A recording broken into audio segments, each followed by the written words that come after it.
The following is brought to you by the People's National Party. Make the trumpets play. Jamaican people want better. Economy coming like stormy weather. Ancestors are turning on them grave. To get champions, we can do it together. When we look to the future of precipice, we see Jamaica needs the vision of the PNP. People said the bag of promises, them can't carry go shop. And the crime rate getting higher, wonder when it does now come Rex. Jamaican people want better. Economy coming like stormy weather. Ancestors are turning on them grave.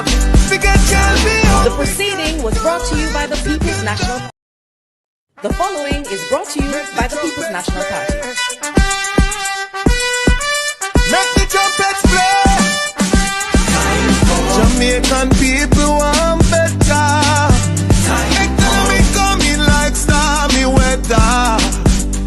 Ancestors are turning on them grave.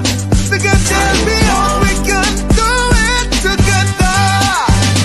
When we look to the future of precipice, we see Jamaica needs the vision of the PNP.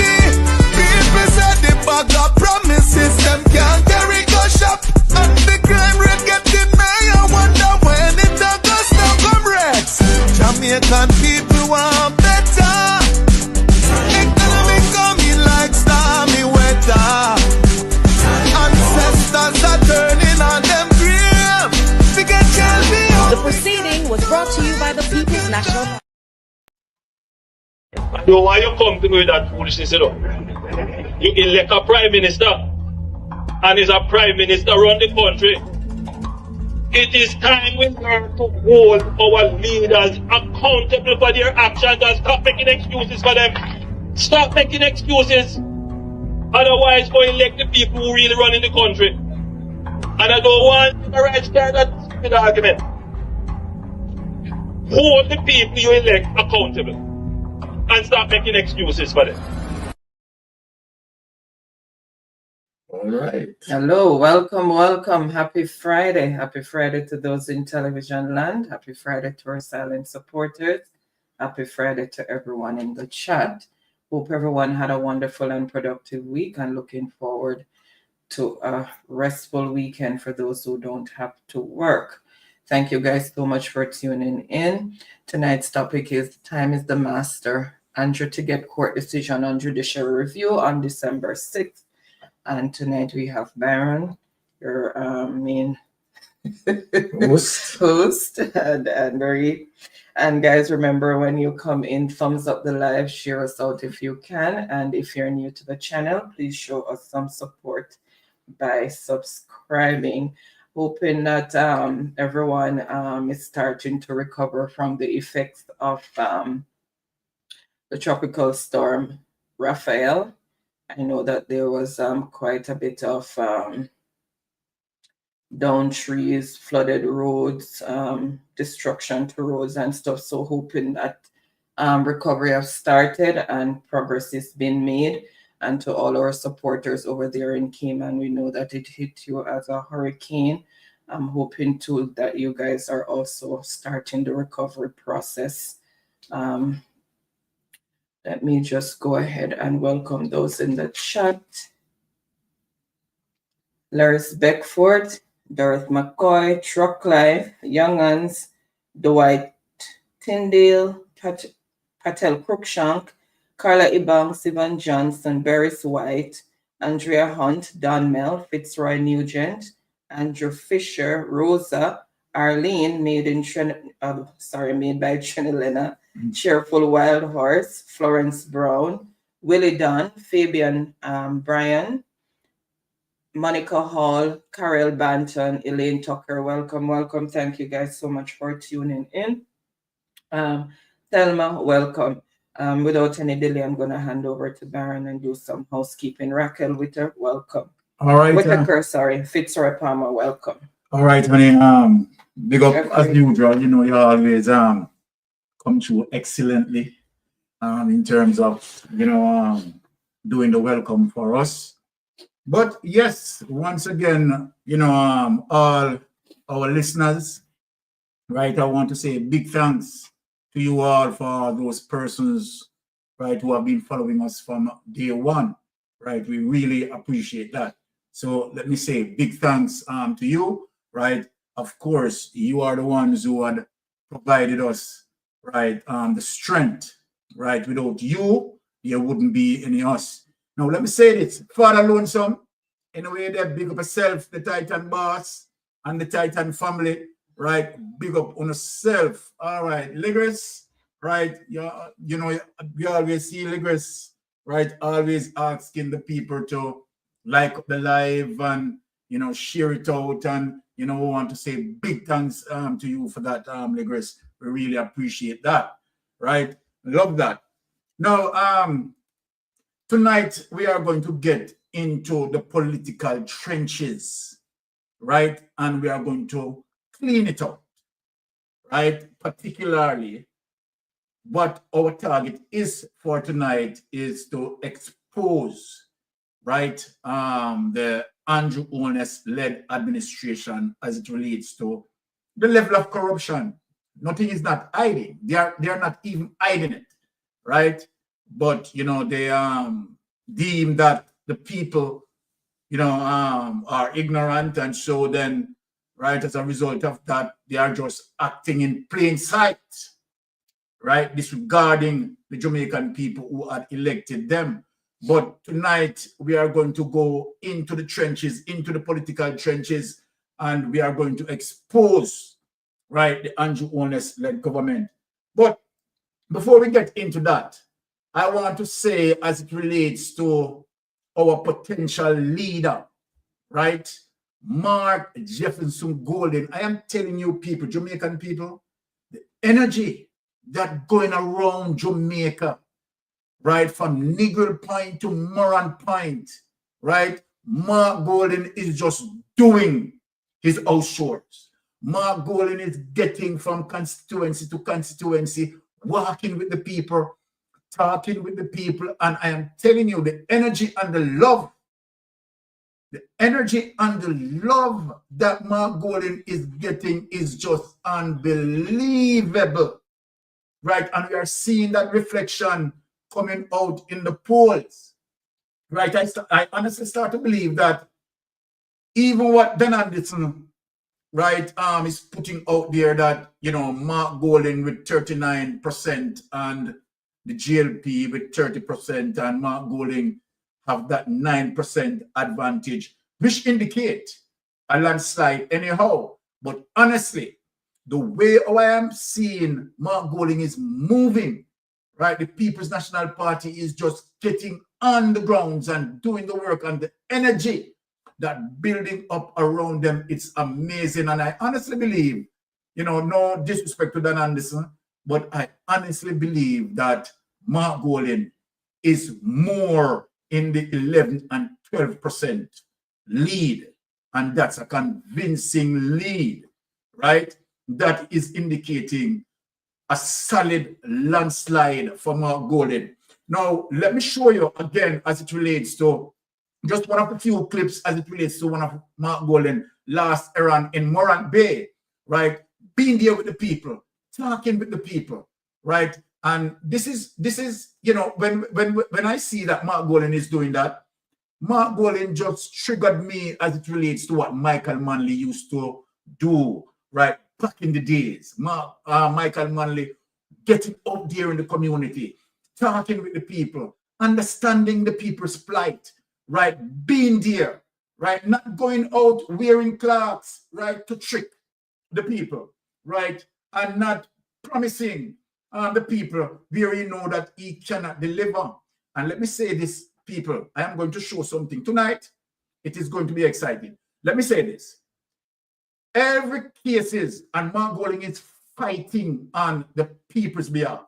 Mark Golden say good governance, and let me tell you something, people. He 110% believe in good governance. Mark Golden is fighting for the Jamaican people, fighting for the progress of the Jamaican people. And I tell you, Mark Golding have my heart and soul in terms of the support.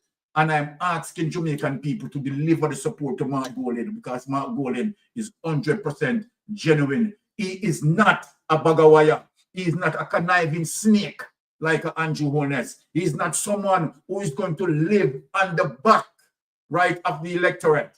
Majority of the poor class of people. He is not in the politics, you understand, to deal with any form of political trickery, any PR. We are going to show you something, that anything that Mark Golding put into the court against Andrew Holness, Mark Golding, of course, is going to come out a winner. Mark Golding is going to come out a winner, and I'm going to show you that. So without any delay, let me just give you a snippet, right, of the clip that was sent to me by, as I said, Father Lonesome, big up yourself, right? So let me just give you a snippet of what is taking place in Morant Bay, right? Only without any delay, let us show our people, right, that the comrade leader is doing it. The comrade leader is everywhere, is energy permeated all over, right? Yes, big up yourself, Marky G. The healthcare system and make the thing decent for the people then. We want to fix the education system and the training system so the youth them have a proper chance in life. We want to set up the economy better so prices are not so wicked on the people, and there are opportunities for the youth them to make money and progress in life. We have good things and good plans, and we want to set Jamaica on the right path, man. But it means that we have to do our work as comrades, because our responsibility to ourselves, to a family, to a community, to a parish, and a country. So people, tell me, are you ready? Yeah! Are you ready for one rose? Yeah! Are you ready for RPG? Yeah! What do you mean? Everything's set, man. Everything's set. Power to the people. Power to the people. Power.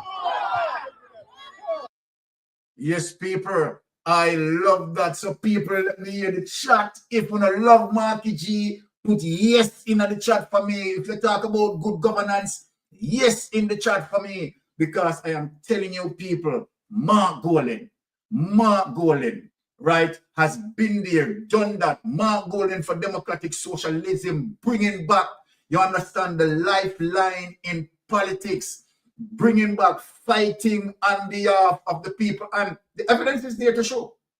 The evidence is there to show you that Mark Golding is not mix and mingle with the corruption. The man is fighting the plight in saying, okay, let us craft an impeachment bill, right? Put it out there, right, for it to be slated. We have seen that of course, the corrupted government, right, had pressed that down because, of course, he's going to continue to dwell in his corruption. We see what the Prime Minister is doing, right? And just let us just argue this, people. Just imagine how the Prime Minister belittle the Jamaican people, have no regards of respect to Jamaican people, what the Prime Minister is saying. And as I said to the Prime Minister, as it relates to from day one, when the Prime Minister seeking that application as it relates to judiciary review, anyone who, right, is advising the Prime Minister has to be a bonehead. Has to be a bonehead person advising the Prime Minister, because the Prime Minister exposed himself that he's a man that stand and defending corruption.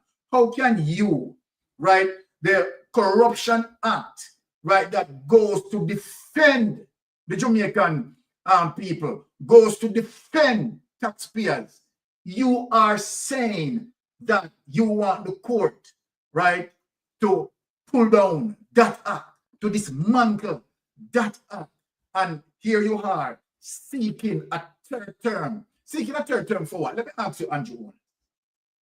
You decided that, okay, all right, you want the Corruption Act Section 14, subsection 5 to be thrown out. So you are saying that no checks and balance on the government, right? The government can do anything.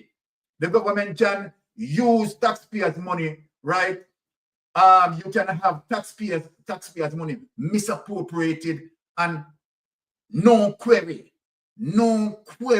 into that corruption, no query into political kickback, right? No investigation. Then Andrew Holness, let me ask you, are you level-headed? Are you level-headed? But it goes to show you how you undermine the Jamaican people. And let me show you how the length and breadth in terms of where your corruption, extend itself.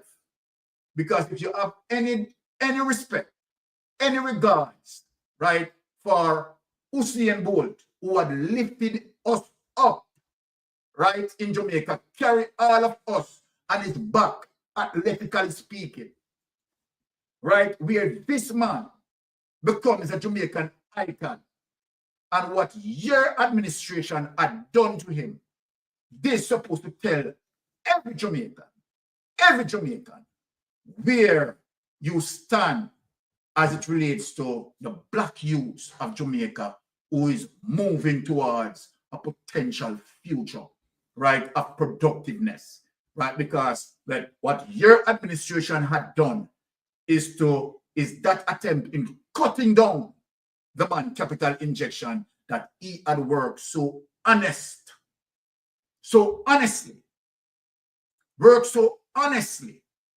So then what sort of example that you are setting, right?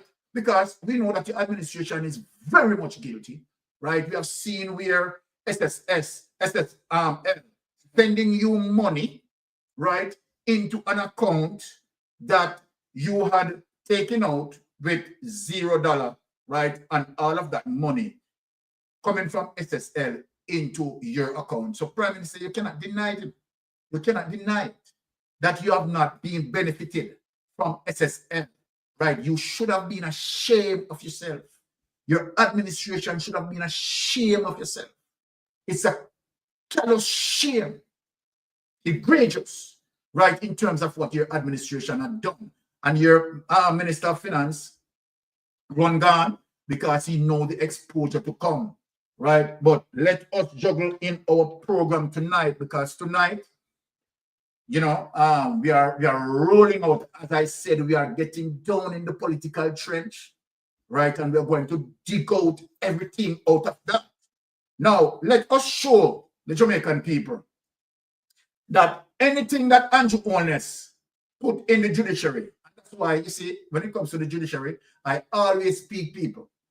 And I want Jamaican people to have some confidence, right, in the judiciary. You know that whenever I speak about the criminal justice system, right, of the three umbrellas, right, I always protect the judiciary, right? We know that the investigation arm and the prosecutorial arm, they are compromised, and our judiciary stand firm. So let me just show the people in terms of how our judiciary stand firm.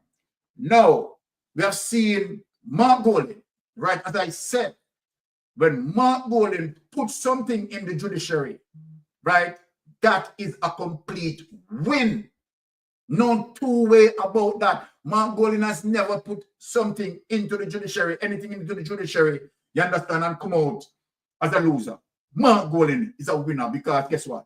Mark Golding's knowledge of law is excellent, right? Where Andrew Holness stand. Everything input into the judiciary, Andrew Holness lost it. Because guess what? He's corrupted and tried to go against the law at all times with his dictatorship behavior. But the judiciary is not paying him any money, Anytime I'm going into the judiciary, the judiciary will just wait until him come in and then whop him, give him the right whop. So we know that he's going to get whopping. So look on the whopping here, the recent whopping here, why him get. So without any delay, let us play this and show the people another win for Mark Golding, another lose for Jamaica Labour Party administration. Because guess what? They don't know what they are doing. People, they don't know what they are doing, right? Or who are giving them advice. The people are the lawyers who are giving them advice. They need to go back to law school, right? Because Mark Golding is just whipping them lane, street, lane, and corner, Mark Golden is whipping them. So let us show you people evidence, because you know when you come around here, evidence is all what matters. Divisions, following a legal challenge from within government ranks. Following the last local government election, Ralston John Wilson was declared the winner of the Ginger Ridge Division in St. Catherine. After a 2-day magisterial recount, he secured victory with 7 votes, edging out the JLP's Jeremiah Edwards. St. Catherine West Central MP Dr. Christopher Tufton was displeased, citing issues with ballot handling and procedural errors. However, the High Court dismissed those claims. The Supreme Court dismissed the JLP's applications on several grounds, including that it was an abuse of process. Following the local government election in February 2024, the JLP filed election petitions against Councillor Brown Bond and Councillor Wilson, who had been duly elected by the voters of their divisions. Despite the magisterial recounts having been concluded in favor of the PNP candidates in both divisions, the JLP attempted to discredit the voice of the people. The PNP says it's vindicated. We are satisfied that the Supreme Court has upheld the integrity of the electoral process and confirmed the legitimacy of our councillors' victories. We are gratified that the rule of law has been upheld and that the integrity of our electoral process has been preserved. Yes, people, there you have it. I am saying that when it comes to the judiciary, people, I want you to have confidence in the judiciary, no matter what Andrew Holness doing, right? We are only showing you, right, that in spite of what he's putting into the court, right, all garbage. And you see that Mark Golden continue to beat him, right? Everything he puts in the court, egg. And Mark Golden, sticky. You know how that go, right? Now, let us get into the next document to display, because we are running here and we are getting into the political trench. Now, let us bring up this document. Ruling expected December 6th, right? As it relates to the Prime Minister request for judicial review. What a thing, people. What a thing. This man, right? This man is a bonehead. And as I said, continuing to embarrass both himself and, right, his administration. Andrew Holness is just 100 disgrace to the Jamaican people. Now, ruling expected December 6th on Prime Minister request for judicial review of the IC report. And here it is, published today, Friday, November 8, 2024, people. So let us read. Prime Minister Andrew Holness is to know on December 6th whether the Supreme Court will grant his request for a judicial review of the Integrity Commission IC report on his financial affairs. The Prime Minister is seeking, among other things, to have the IC investigation report on his statutory declaration rejected as unlawful and unfair. So people, let us reason with this. Let us reason with this. By that paragraph, in terms of what the Prime Minister said, that he is seeking, right, as it relates to his statutory declaration rejected as unlawful and unfair, I want to ask Andrew Holness, what is unlawful and unfair in terms of the Integrity Commission, right, investigating your income, assets, and liability? State that away, honey. What is unfair as it relates to the Integrity Commission investigate, right, as it relates to your statutory declaration that you have submitted?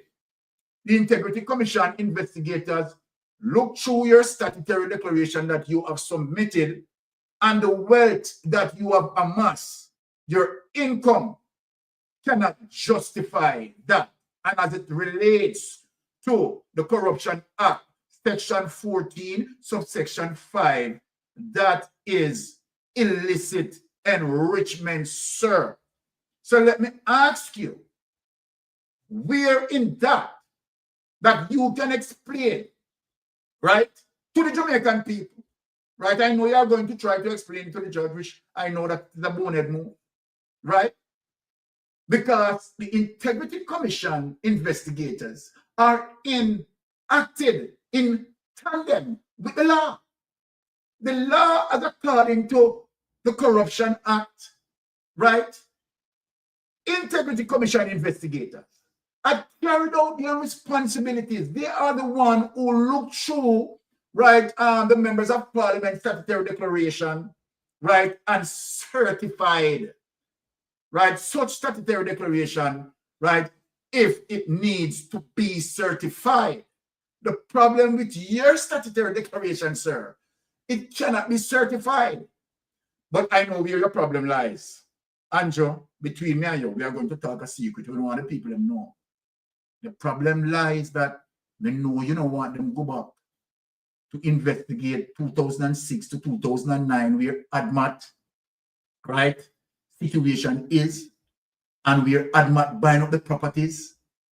And then now the question as it relates to how ADMAT comes by its capital injection to buy these properties is a problem for you, because we know it going on, right? We know the SSL, right, has something to do with the source of your wealth, right? We know that, of course, when it comes to, you know, certain benefits, that political kickbacks, we know how it go as it relates to how, you understand, you get your little thing, right?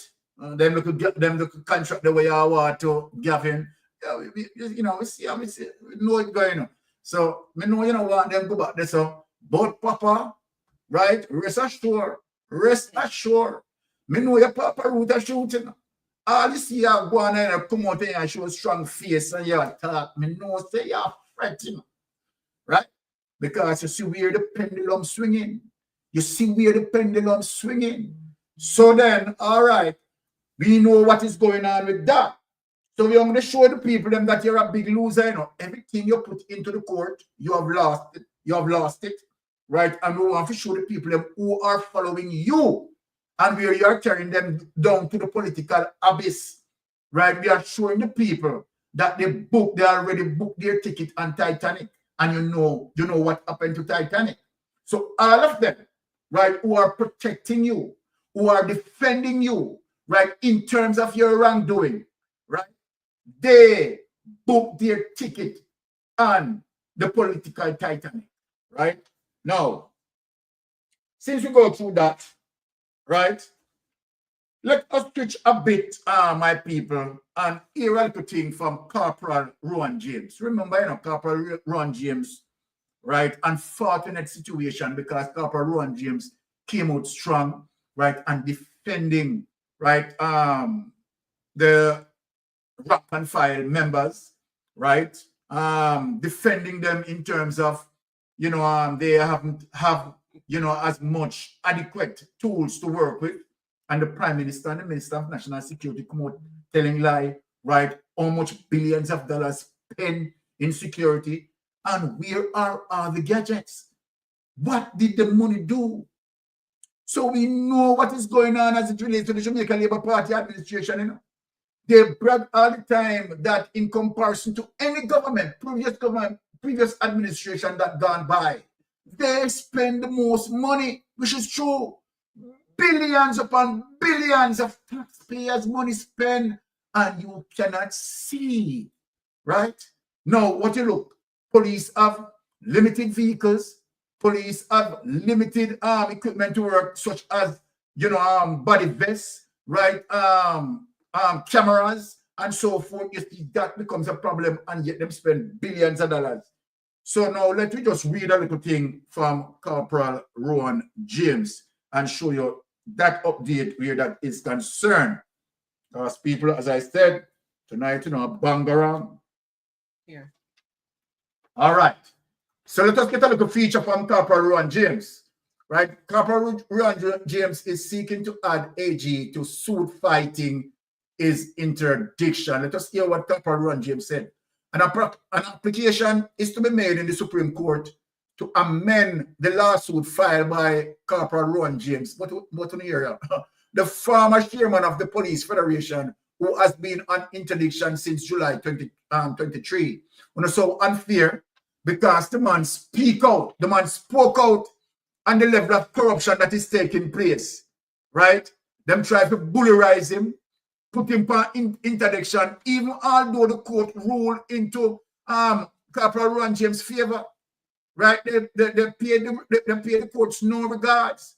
It's to show you how indisciplined this administration is and how Andrew Honest turned the Jamaica Constabulary Force in the Jamaica Labour Party Constabulary Force, right? So, I mean, it seems like he now politicized the force, right? And those hierarchy in the Jamaica Constabulary Force now working for Andrew Honest. It's quite apparent that this is so, right? Now, James was interdicted following comments he made against the police high command at a funeral for a colleague. And we all know, right, what Corporal Ron James spoke about. He's seeking to have the interdiction squashed.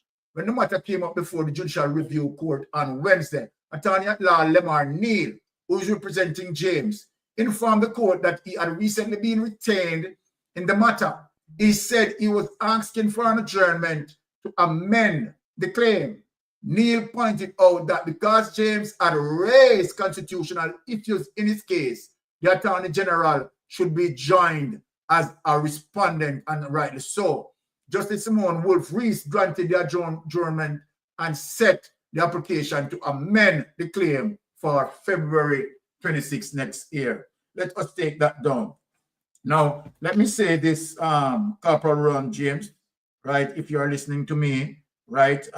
We wish you all, right, good blessings as it relates to your situation there.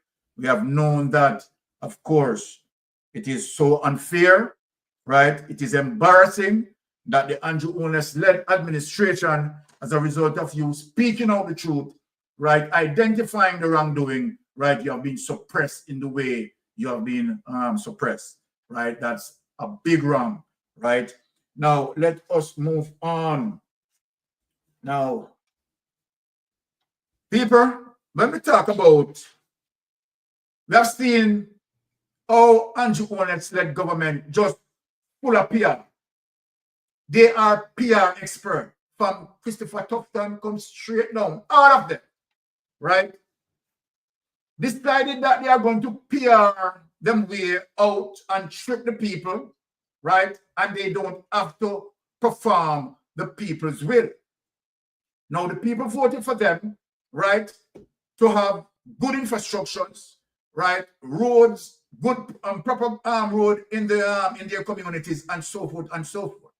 Now, we have heard the Prime Minister came out and explained to the Jamaican people that his administration, when his administration is building roads, we look and we see Barbara Green at the end of the product. But what is under the Barbara Green? The Prime Minister brags about big drainage system, big drainage pipe, right, so that it can protect the road surface.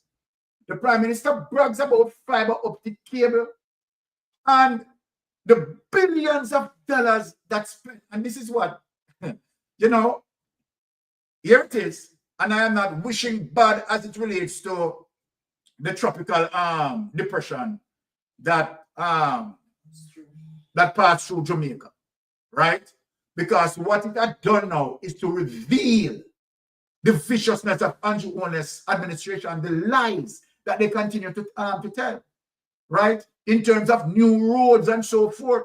And then, here what is happening now? The Jamaica Labour Party, people, let us reason. The Jamaica Labour Party being in power for the better part of 8 years, right? Better part of 8 years.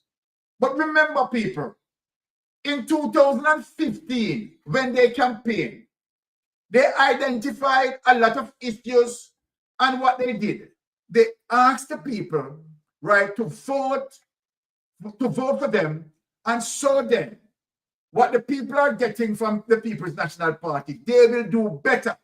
Now, you're going to tell me now that after 8 years, this is where the Jamaica Labour Party now gone wrong again, people.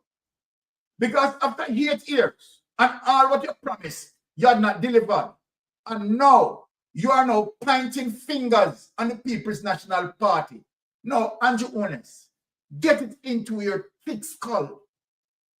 The opposition is not the incumbent government, sir. Right? You must go back to your political mandate that you had run on as it relates to 2015. Go back and look through your mandate as it relates to all what you have promises. So then when you have the situation now, and we have seen that some of the roads that you fixed and the lies that you told, that you have big, right, pipeline, right, big drainage system underneath those roads. And now it revealed that all what you have said, right, is a bunch of lies. But, you know, we used to that now, you know. We used to that. We said, Mrs. Vaz, you understand, spreading like a thin carpet, you understand, and jumping up in Portland. Yes, people, here it is. Now that you didn't have road from God, he knows when, and see here, we are giving you the road that you long. She said carpet, please. She did not yes, say road. long awaited for. And here it is now. The rain fall, mash up everything. You know, see no drainage, right? No fiber optic cable. So where are these things? And this is one of the reasons why Andrew Honest are plummeting in the polls. Because the Jamaican people fully understand that you are a liar. You are a deceiver. You are pathologically mendacious. And it is just simple. There's nothing again. You see, tonight, I have done some research now. And trust me, when I finish with you tonight, again, you are going to be plummeting in the pool. I am telling you that 100% because I'm going to expose some things tonight. Right? Now, so let us look. Let us look and show you, right, as it relates to the roads that you talk about, right? And, you know, knowing to the fact that you have criticized, and let me say this, people, right, the road that we are going to see, this is not a road that Andrew Honest fixing, right? He didn't touch this road, so I want to be truthful to him. But what he had said in terms of accusing the People's National Party for, right? These are roads that he accused the People's National Party for, right, to have not fixed. But 8 years, him, right, in power, his administration in power, right, and did not fix anything. Did not fix anything. So then just look, I am just showing, right, that here he was in 2015, identifying those issues, right, telling the lies, making all the promises, and nothing being done. So now let us show you what is going on, people, right in St. James there. Without any delay, let us play this clip and show the people, right, in terms of, this is Andrew Honest's administration. What are you going to say, Andrew Honest? Are you going to point finger now on PNP? PNP is not the government. The People's National Party is not the incumbent government. You understand? This now is under your administration. What you are going to do now? Point finger? Okay. Right? Because this is what you know start to do now, because you know that you cannot deliver.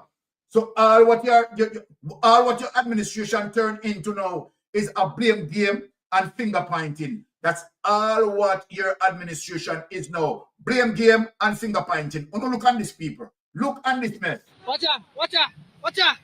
Lord God. I wrote that, you know, brother. Yo! Brother. See there, one next one coming up. One next one coming up. Everything on the roadside gone. Watch it. All people are stop. Watch out. That done. Yo. Oh, Jaja. Somebody in that, you know? Somebody in that the one day. Can't stop, bro. Yo.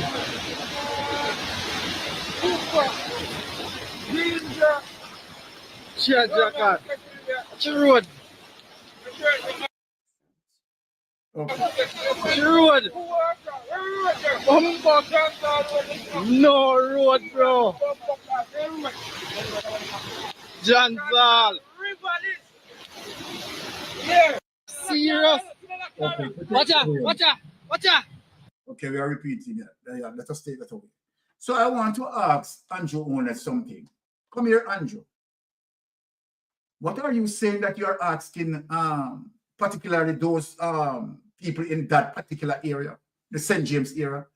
Are you asking for a third term? I want to know. I'm asking you this question. Is your administration asking, right, those people in that particular community in St. James, are you asking them, sir, for a third term? Boy, it goes to show you that you don't have any conscience. No conscience, dog, eat your conscience. Dog, eat your conscience, but we know it go. You understand that you are such a narcissist. You are such a narcissist, right? Your administration failed the Jamaican people miserably. Failed the Jamaican people miserably. And when you're done, you have the audacity talking about People's National Party 18 years. 18 years of great success, policies and programs that bring this country forward that you and your administration are using. So then let me ask you something, Andrew Owens. If the PNP did not do anything as it relates to the 18 years, how are you using their programs? Why are you using their programs? Now, full time know that you can find something, right, and create some programs for yourself, right, and stop from using the People's National Party blueprint. Because even now, you're using the People's National Party blueprint, right? But yet, you're there saying 18 years of failure. Then show us your 8 years of success. Since you can speak about 18 years of failure, Mr. Prime Minister, we are asking you today to show us 8 years of progress, 8 years of success. And I can tell you the progress that you made. You made some progress in SSA, right? We have seen the progress that you made. That when you started out, right, in the politics, you were a broke fellow. When you leave university, you owed student loan. But you and your cronies and your elites, right, during the 8 years, people, let us think about this. Because something just jumped me in my cranium here. Is it serious that we are looking at a prime minister who is a billionaire? Remember, you know, we don't know how much billion, you know, right? We don't know how much billion. We are looking at a prime minister, right, who is, I would say, a rotten billionaire. But people, a prime minister who had never ventured into any business before venture into the politics, have no business, not one at all. And you're going to tell me, Jamaica, that the prime minister took 8 years. 8 years. 8 years to become such a billionaire. A billionaire in the sense that when we look on the evaluator, evaluated the prime minister's house at Beverly Hills. The prime minister mansion was evaluated for at least 200 million Jamaican dollars. Back up a little bit, people. Now, at the time that the prime minister house valued $200 million in 2016, let us back up, people. Let us ask ourselves the question: how much was the prime minister's salary?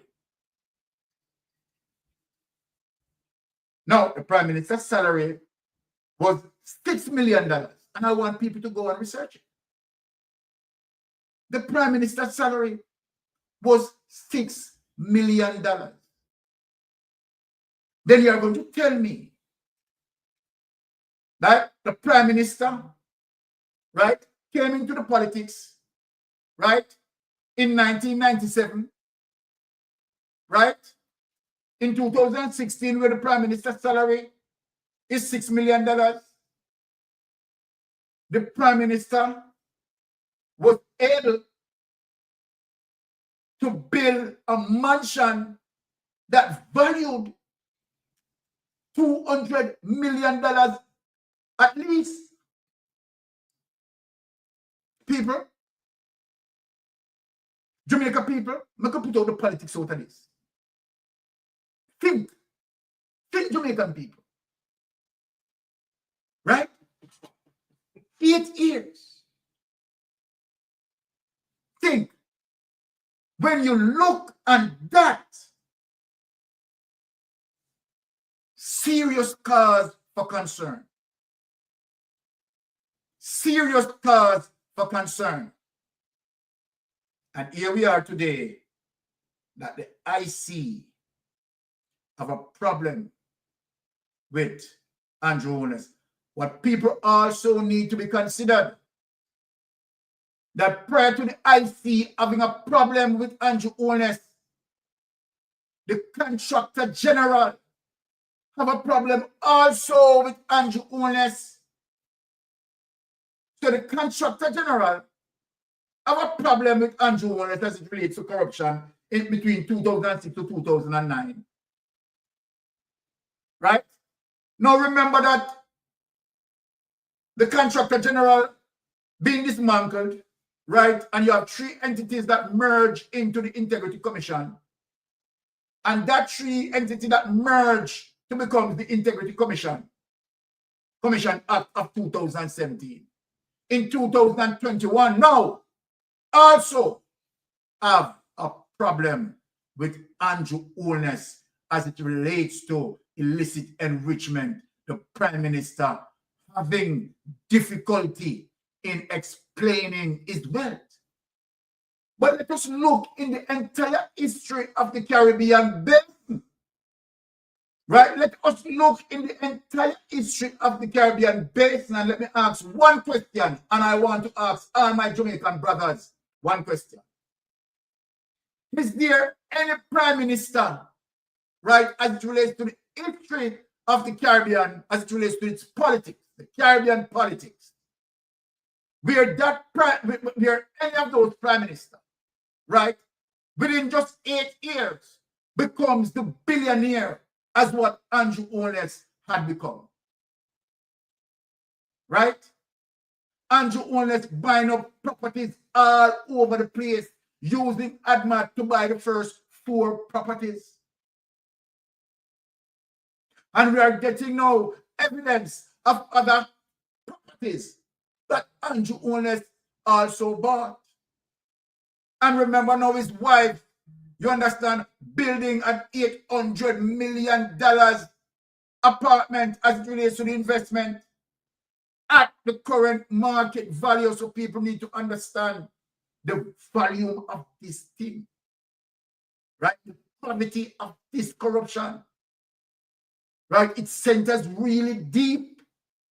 Now, let us shift a bit. And when we talk about, we are going to touch Trelawny a bit, people. Let us touch Trelawny a bit. Now, Andrew Holness, let me say this to you. You reinstating corruption in Trelawny. Let me put it in perspective. You reinstating corruption in Trelawny is not going to help you. Marissa Dalrymple is not going to help you. She's not going to help you as it relates to political mileage, any at all. Because Dalrymple is going to get a whipping. And when we're talking about whipping, we don't want anyone misquoting me. We are talking about political decision at the poll where people are going to vote her out because we are saying good governance and we are burning out corruption, and Dalrymple is a part of the corruption. Just imagine that you are asking Dalrymple, who has an ongoing case, right, to represent. You are asking somebody who you, Prime Minister, know that she is corrupted. But when it comes to you and your corruption, you want due diligence upon due diligence upon due diligence upon due diligence until the due diligence reach beyond the situation of statute of limitation or abuse of process, and then you and your DPP run out. Statute of limitation, abuse of process, because you don't want the situation to reach in the judiciary. You don't want the situation to reach in the judiciary. So then now you are now executing due process. You understand, with Dalrymple? But that is not how a democracy works. Good democracy would know and realize that where you have, right, such a corruption that needs to be taken out of the politics, Dalrymple need to spit out and have, right, that allegation clear, that situation clear.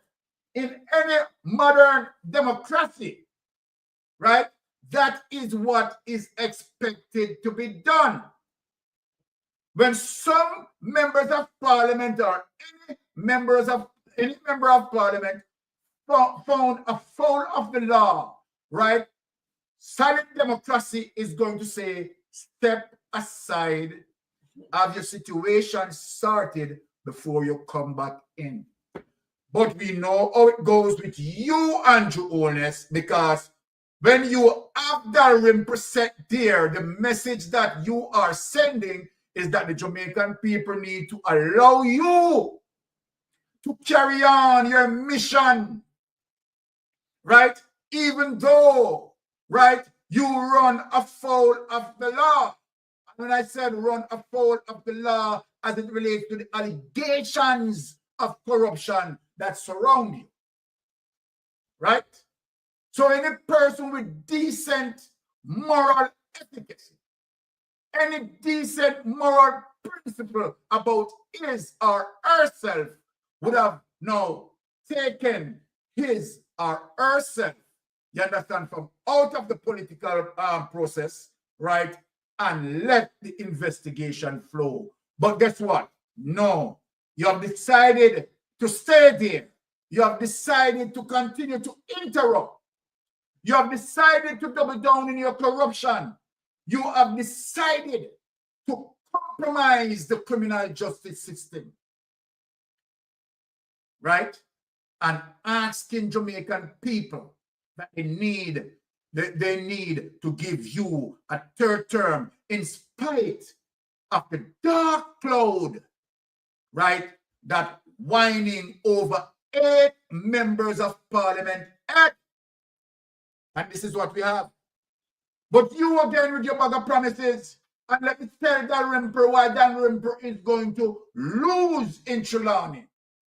Because you're going up against a man of statute. You're going up against a man that is blameless. You are going up against a man that has integrity. You are going up against a man who, when he promised, whatever he promised, he delivered. You are going up against a man who had run independently and successfully carried, right, that seat, you understand, by his own initiative and his own moral order, his own moral compass, true will for the people, and deliver progress for the people. So then let us show you, as it relates to none other than Paul Patmore. Find this clip, right? Let us show what Paul Patmore is doing in Trelawny, Paul Patmore is just amazing, amazing character. What Paul Patmore is a political representative representing the people, and the people are going to give Paul Patmore the opportunity to represent them in Parliament. So today we are at the big school in Warsop. That is the school that I visited with the principal that was pregnant. And we promised her that we will do something to the road for her. You know, it's midterm break, so I want to make sure that when they come back to school, they have something. Madam Principal, so Paul Patmore and his team is here. This team is led by Mr. Andrew Brown, one of our sponsor. You know, so we are here today. Remember, we came and you showed us the road, and we made a promise, and we are here to tell you that promise made, promise kept. So how are you feeling today to see that we come? I am very ecstatic. I am happy. I don't even know. I can't even express how I feel right now. I'm telling you, sir. I am so happy to see this happening right now because we have been struggling, really struggling, sir. Every day we just struggling to just get across the school and leave the school, compressor tie, plastic bag on their shoes. Others use water boot, parents buy water boot for the children to wear. And to see that we can now put on our nice shoes and we're going to have a nice road to walk on, it really feels good. And I am glad that it's today, because today is a Heroes Day. Yes. And you're portraying yourself as a hero to us at James Edwards Basic School because you're doing something very important that it touched our heart. All these parents, the students, the staff of James Edwards Basic School, you don't know what you're doing for us. I'm telling you, we are extremely grateful. Extremely grateful. Yes. Yeah, man. So we are doing our little part. What we'll be doing, I think we'll be marling and rolling today. And one thing I can promise you, because I'm one of the politicians who don't go out and make promises that I cannot keep. But whenever I become member of Parliament, I promise that we're going to come and Barbara Green this piece of road for you. And we will be taking care of your basic school and Warsop on a whole, because it's one of the divisions that is underserved for many years. You know, and I hope the citizens will look in themselves and see that we must start to vote for what we want.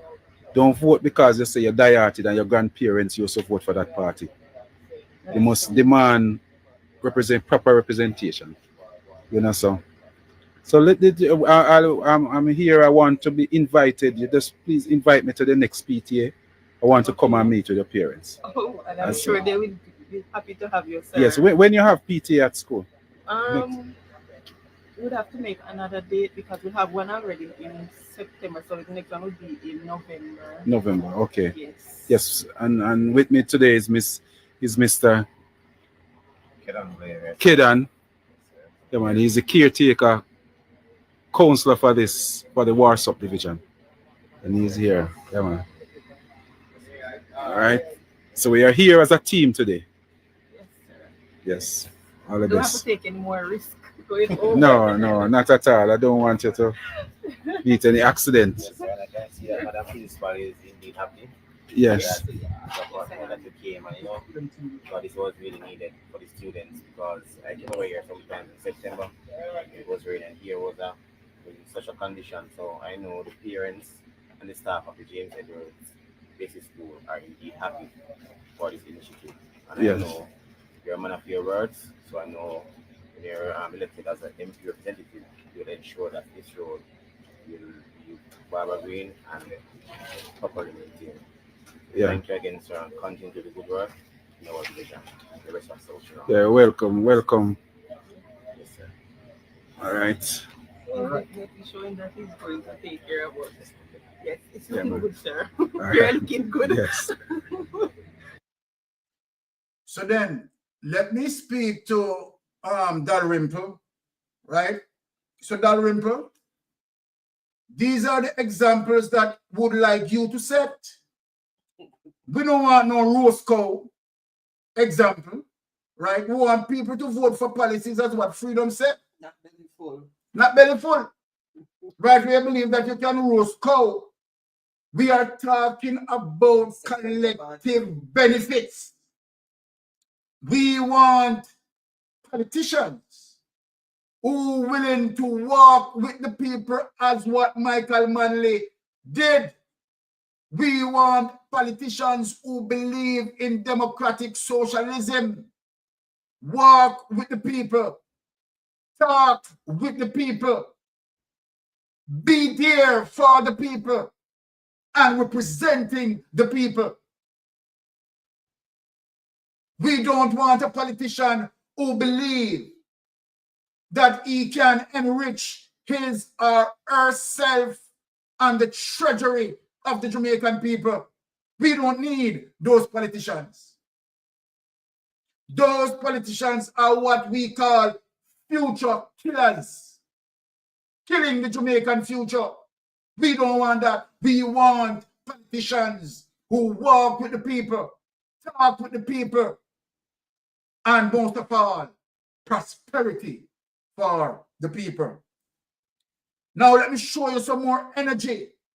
When we talk about Paul Patmore will deliver that seat in the PNP column, there is no joke about that.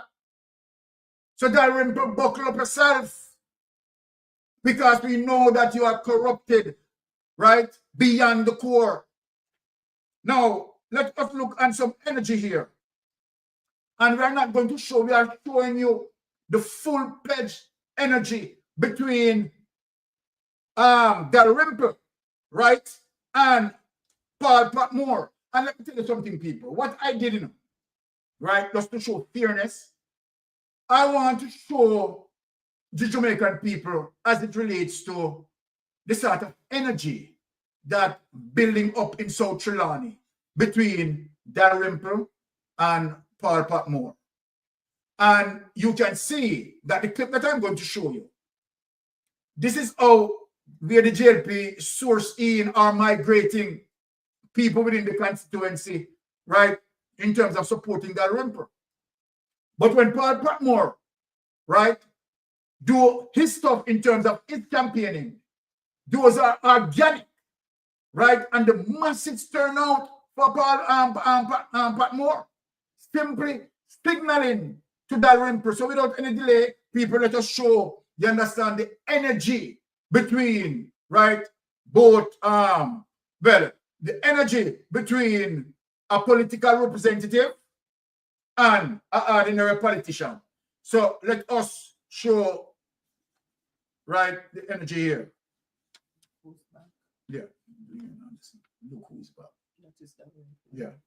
Okay. Let us show that, right?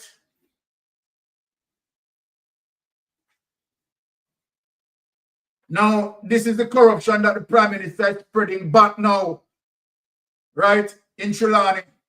And we are targeting it for what it is, people to look.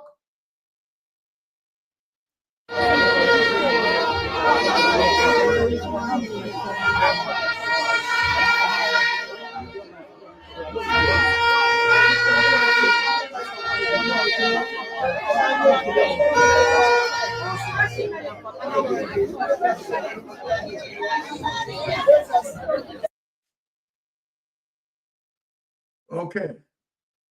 All right, people. You know, so when it comes on Mystic Sensation platform, you know, we just give them a little second, you know, we don't give them too long of energy on this platform, you know, we just show a little snippets. Now, let us get to the real political representative. When we are show politician, you understand, them normal politician, them dinosaur politician, we just give a little snippet. You understand, and move on. So let us show now political representative. Right? So that is a politician, we just show, you understand, all dinosaur, right? Let us show political representative. This is an announcement by the People's National Party. This is to say thanks for making the conference a success. Paul Patmore extends his gratitude to all the wonderful people of South Trelawny for making Alberton Square a success. The conference was awesome, and we look forward to other engagement of great success with you. Paul Patmore extends his gratitude and say thanks for making a strong and sending a strong signal to all the other parties, letting them know we are here to stay. Thank you, ladies and gentlemen. Paul Patmore extends his gratitude for your presence at the South Trelawny Conference. God bless you.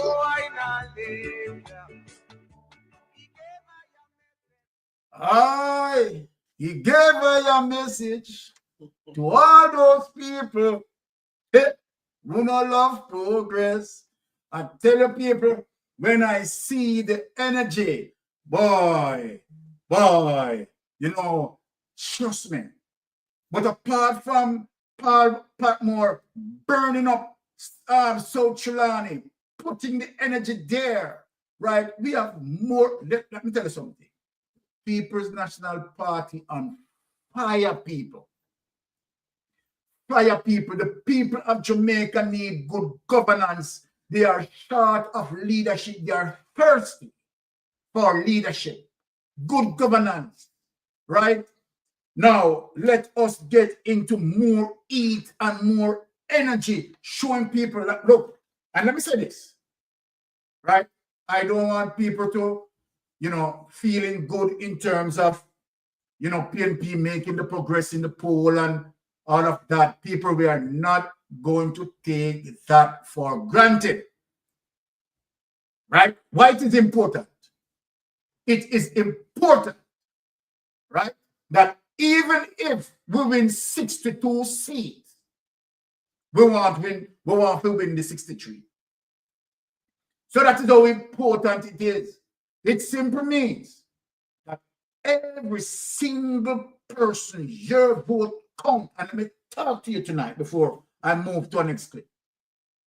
It is important, right, that we don't take anything for granted. Your vote matters. Your vote counts. Because when you vote, you are saying to yourself, I am doing this for my generation to come. The vote that you are going to vote is not only about you. It is about the future generation.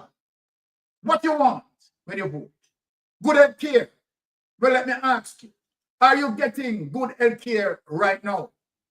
Under the Jamaica Labour Party administration, in the first of our political history, the United States, Canada, issue a travel advisory speaking specifically to two items, security, and in the first time in our political history, addressing the health care.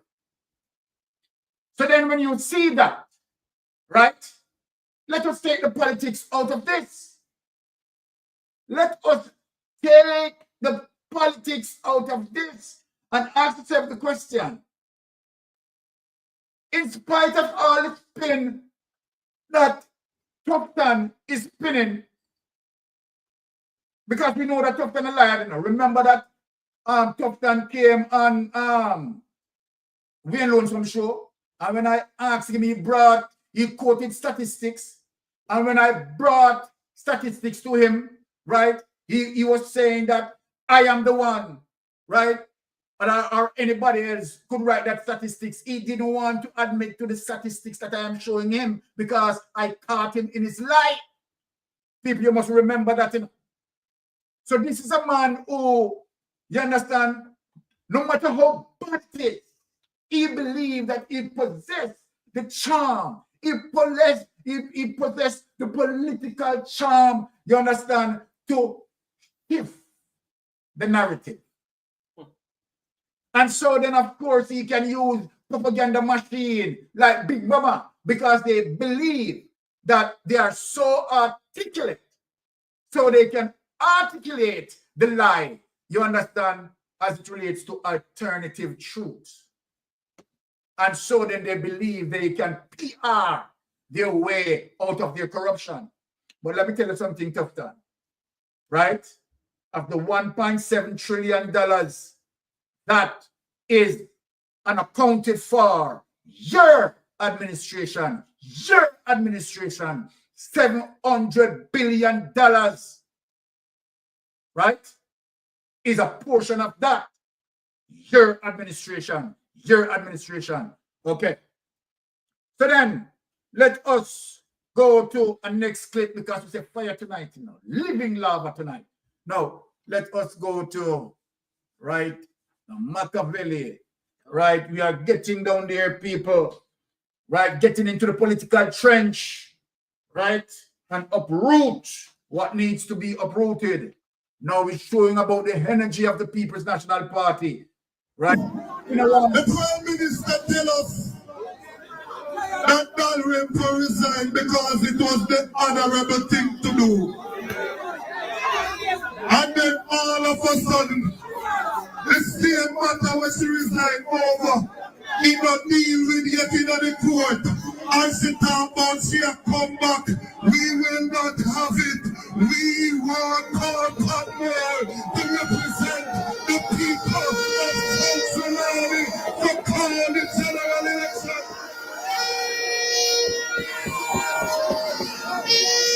And I want to say to all of the comrades who are hearing me and watching the live and everything, if you think that because we're not in the by-election, if you think that we not support comrade Patmore, lie tell we are.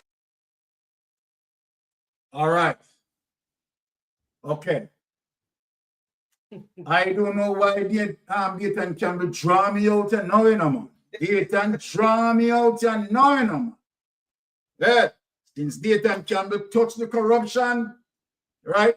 Not going like, and then they touch the corruption too. Well, Dayton Campbell lift my spirit now, you know, so you know where I'm going now. People, you know where I'm going. Now, I'm going to the heart of the corruption now, you know. Yes. We are going to get into the heart of the corruption and expose some things because we are getting close to the general election. So we have to show the Jamaican people what is going on. Now, without any hesitation, let us lift up this clip because we are getting into the heart of the corruption. Remember, you know, people, I told you that I am going to get into the political trench. You understand? And we are going to sweep out the garbage, right? That's what I told you, right? So, yeah, we are going to clean out the gully. You understand? Yes. And take out the political demons them from out of the gully. Now, all right, let us get to this next clip. We are not playing around here. Not playing around here.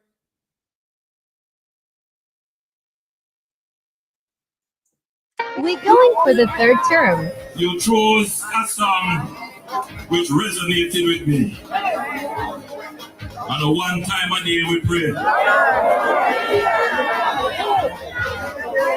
When we look at the challenges that we face, and sometimes the clouds gather ominously. Sometimes the enemy is arrayed against us. Sometimes the mountain seems so steep, and we have been walking for such a long time. And sometimes you are in the midst of the battle, and you need just that one more hour to conquer. And all you can do is raise your head to the sky and say, stand still, son. Give me the strength. Give me the energy. So we pray and we ask God to protect us, to give us peace. So you can't sleep at night. Well, Mr. Prime Minister, on a one prayer pray, and you are now asking the sun to stand still. Well, Prime Minister, the only thing that I want, right, that FID investigation doesn't stand still. Because you know that the cloud of darkness surround you, and rightly so. But let me ask you a question, Prime Minister. Are the Jamaican people, are the Integrity Commission, are they the cause that cause the dark clouds that surround you, or it is by your own hands? By your own hands. And let us give you a hint why those dark clouds surround you as it relates to your administration. Let us remind you, Mr. Prime Minister, why we reach here and why we are speaking about this. So let us remind you, right?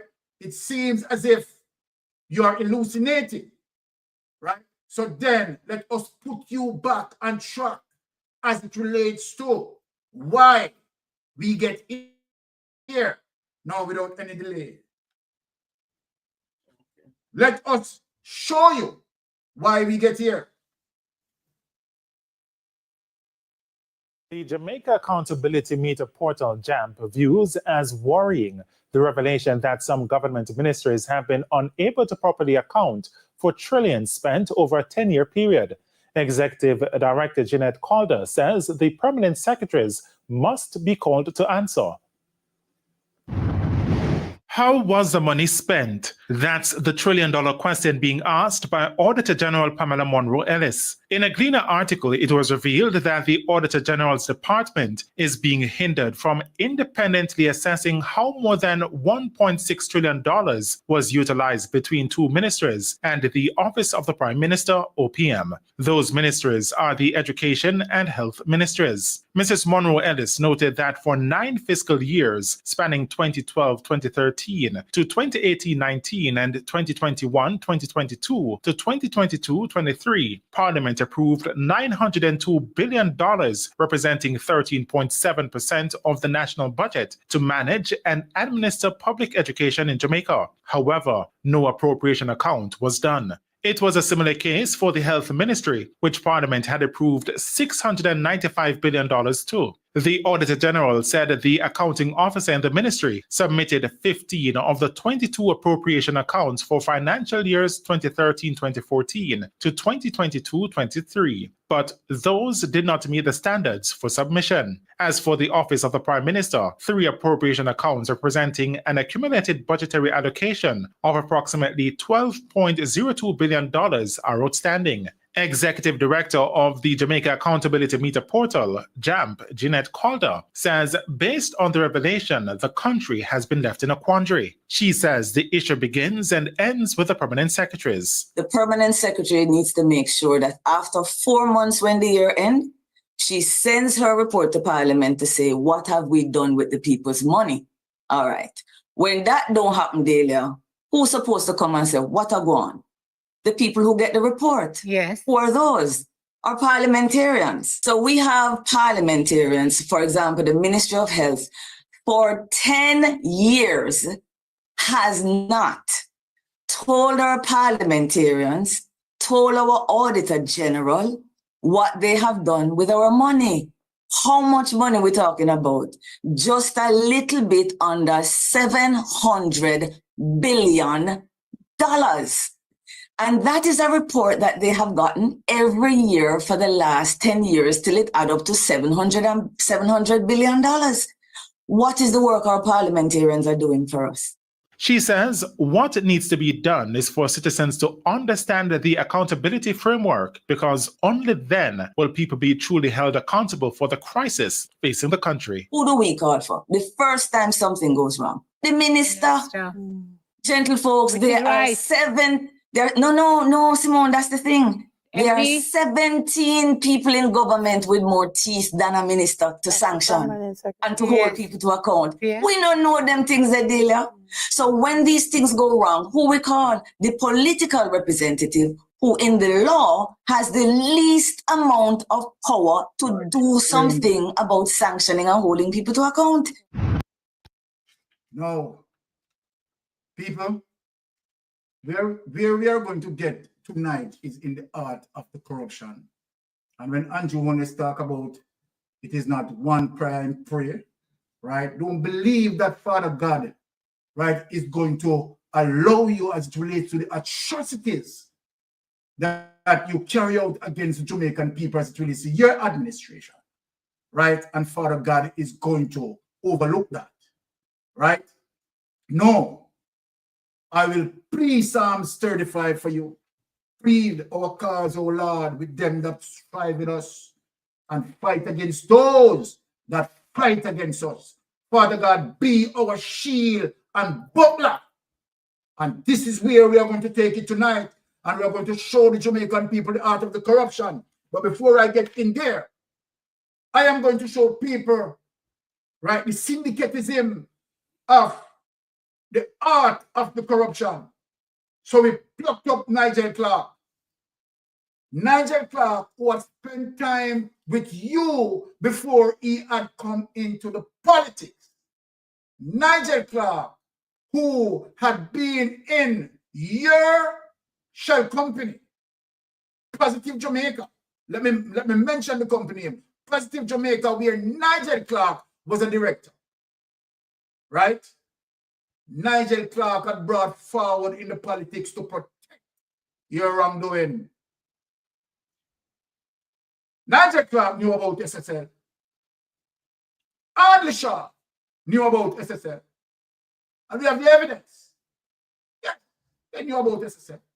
They knew that SSL was Paul Chen Young and associates. So anyway, we'll talk about Adley Shaw. Mr. Shaw, you did not know that Paul Chen Young and Associates converted to SSL? Yes, changed the name. Now, we are going to get into business tonight. So then after the British come back of the 1995 financial meltdown, we lived again in SSL 2.0, executed the very same behavior that caused the 1995 financial meltdown, right? Many investors been robbed.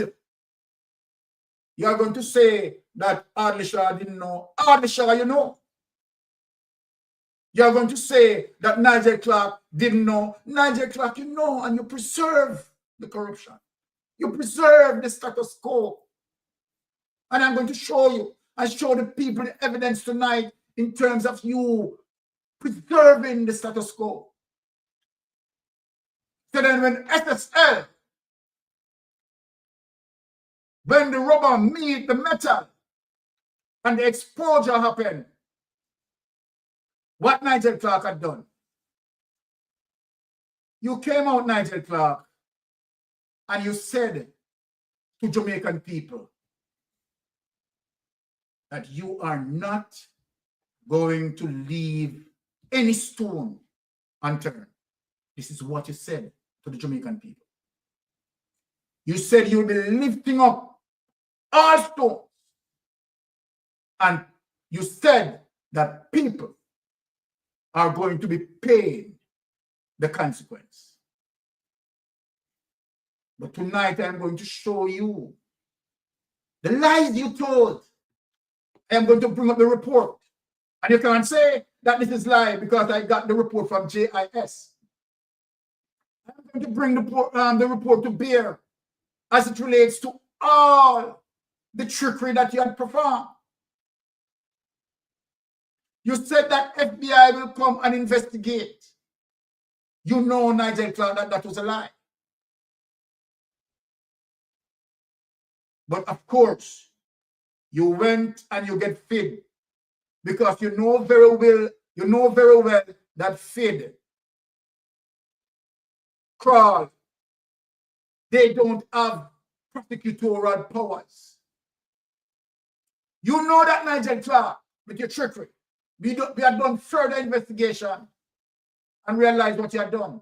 You know very well that Crawl and FID doesn't have prosecutorial powers. So what you had chosen to do, right, definitely not to call in the FBI, but use Crawl and FID.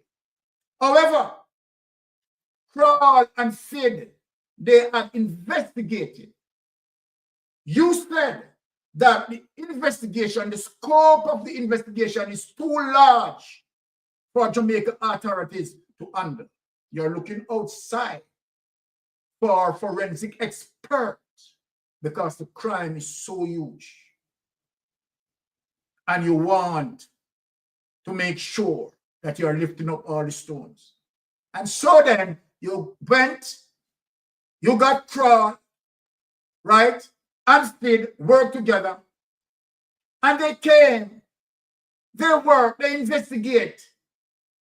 And at the end of their comprehensive investigation, Crawl recommended for charges to be laid. What you have done on the DPP, you have covered it. The DPP sat on it. You, Nigel Clark, have covered it. You have covered it. Now, we are going to bring up the document and show all the lies you told. Nigel Clark, you're a vicious person. So, Andrew Wallace, let me tell you something. You can pray all the prayers that you want to pray. Whether you want to pray 3 prayer a day, 5 prayer a day, or 28 prayer a day. And each prayer that you pray of the 28 prayer, each one of them represent one of the accounts that you have. So then let me tell you something, Andrew. Right? The prayer that you are praying, right? You are praying 28 prayer a day, and each one of those prayers, right, is to protect, right, each one of those 28 accounts. So we know that the prayer that you are praying. But let me put the document because we don't have no time for waste. We are going to go into the Government of Jamaica consolidated, updated document and show it to the Jamaican people and show you the lies that Nigel Clark told in that document. Nigel Clark spoke lies that he had given. People had gotten back their money.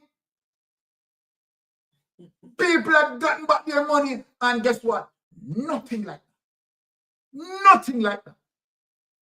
You are a vicious person, Nigel Clark. Vicious person. So let us get into the document and show the people what is going on. Let us get into the document. You know, this is not the first time I'm going through this document.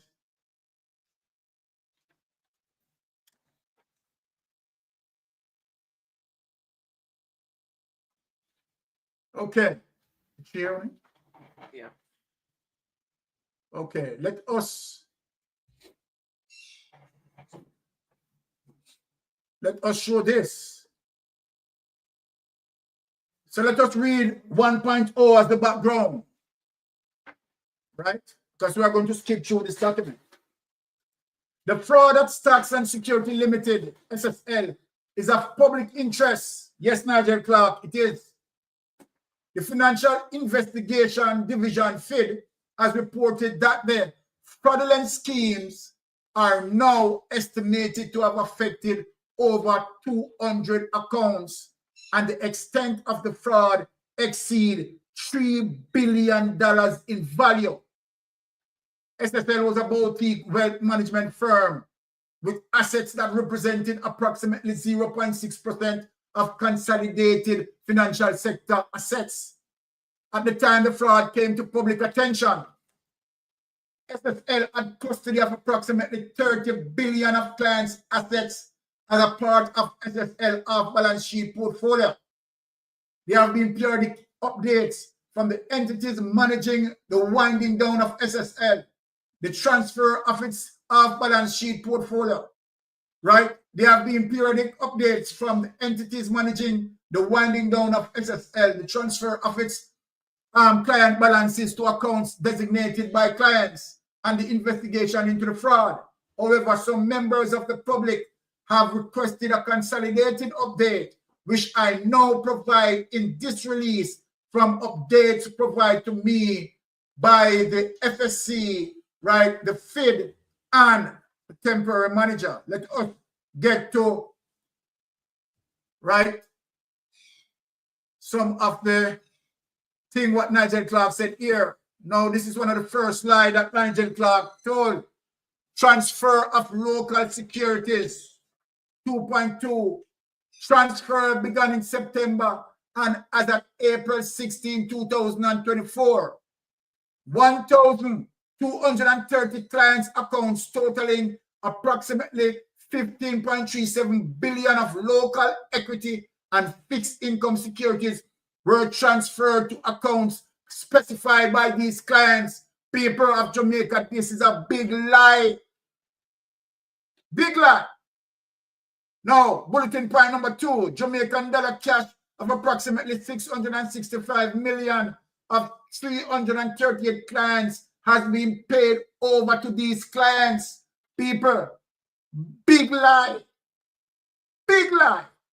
Bulletin point number 3, therefore, a total of 16.35 billion in approximately 70% of Jamaican dollar denominated assets and in SSL's off-balance sheet portfolio have now been transferred to clients. Big lie. Big lie, Nigel Clark, you're evil. Jamaican dollar denominated assets including Jamaican equity and fixed income security and Jamaican dollar cash for the remaining Jamaican dollar securities totaling 7.6 billion in value. The temporary manager is pursuing an argument with a trust company of the en bloc transfer of these remaining Jamaican dollars. I said, you know what? All of this, people, big lie. Big lie. Nigel Clark came out, right, and telling, let us get down to the investigation. I want to show the people something now. Let us get down to the investigation here. 4.0, people, I want you to pay attention to this. Now here the liar, here Nigel Clark. 4.0 SSL investigation. This is where I'm going to get into the investigation.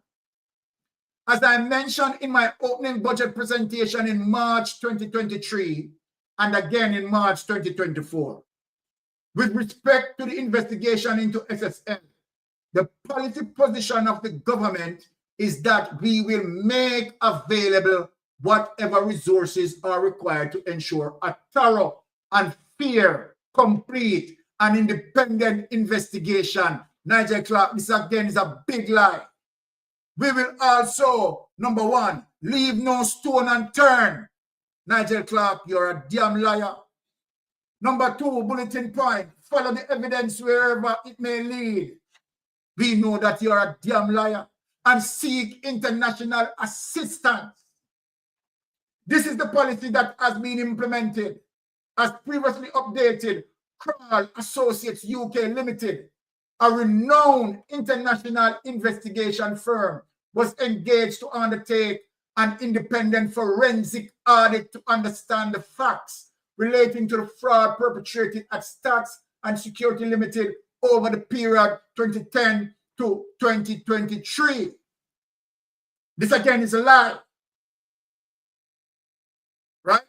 The company, because the stealing started even. Now, the company was selected because it did not have any connection in Jamaica and because its vast experience given the complexity of the matter, the volume of transactions, the number of accounts held by clients, and the number of bank accounts held by the SSL network of companies. The Kroll team, working with the support of government agencies, including the FID and FSC, utilized technology, data analytics, and forensic expertise to produce a comprehensive and independent report of its findings in November 2023.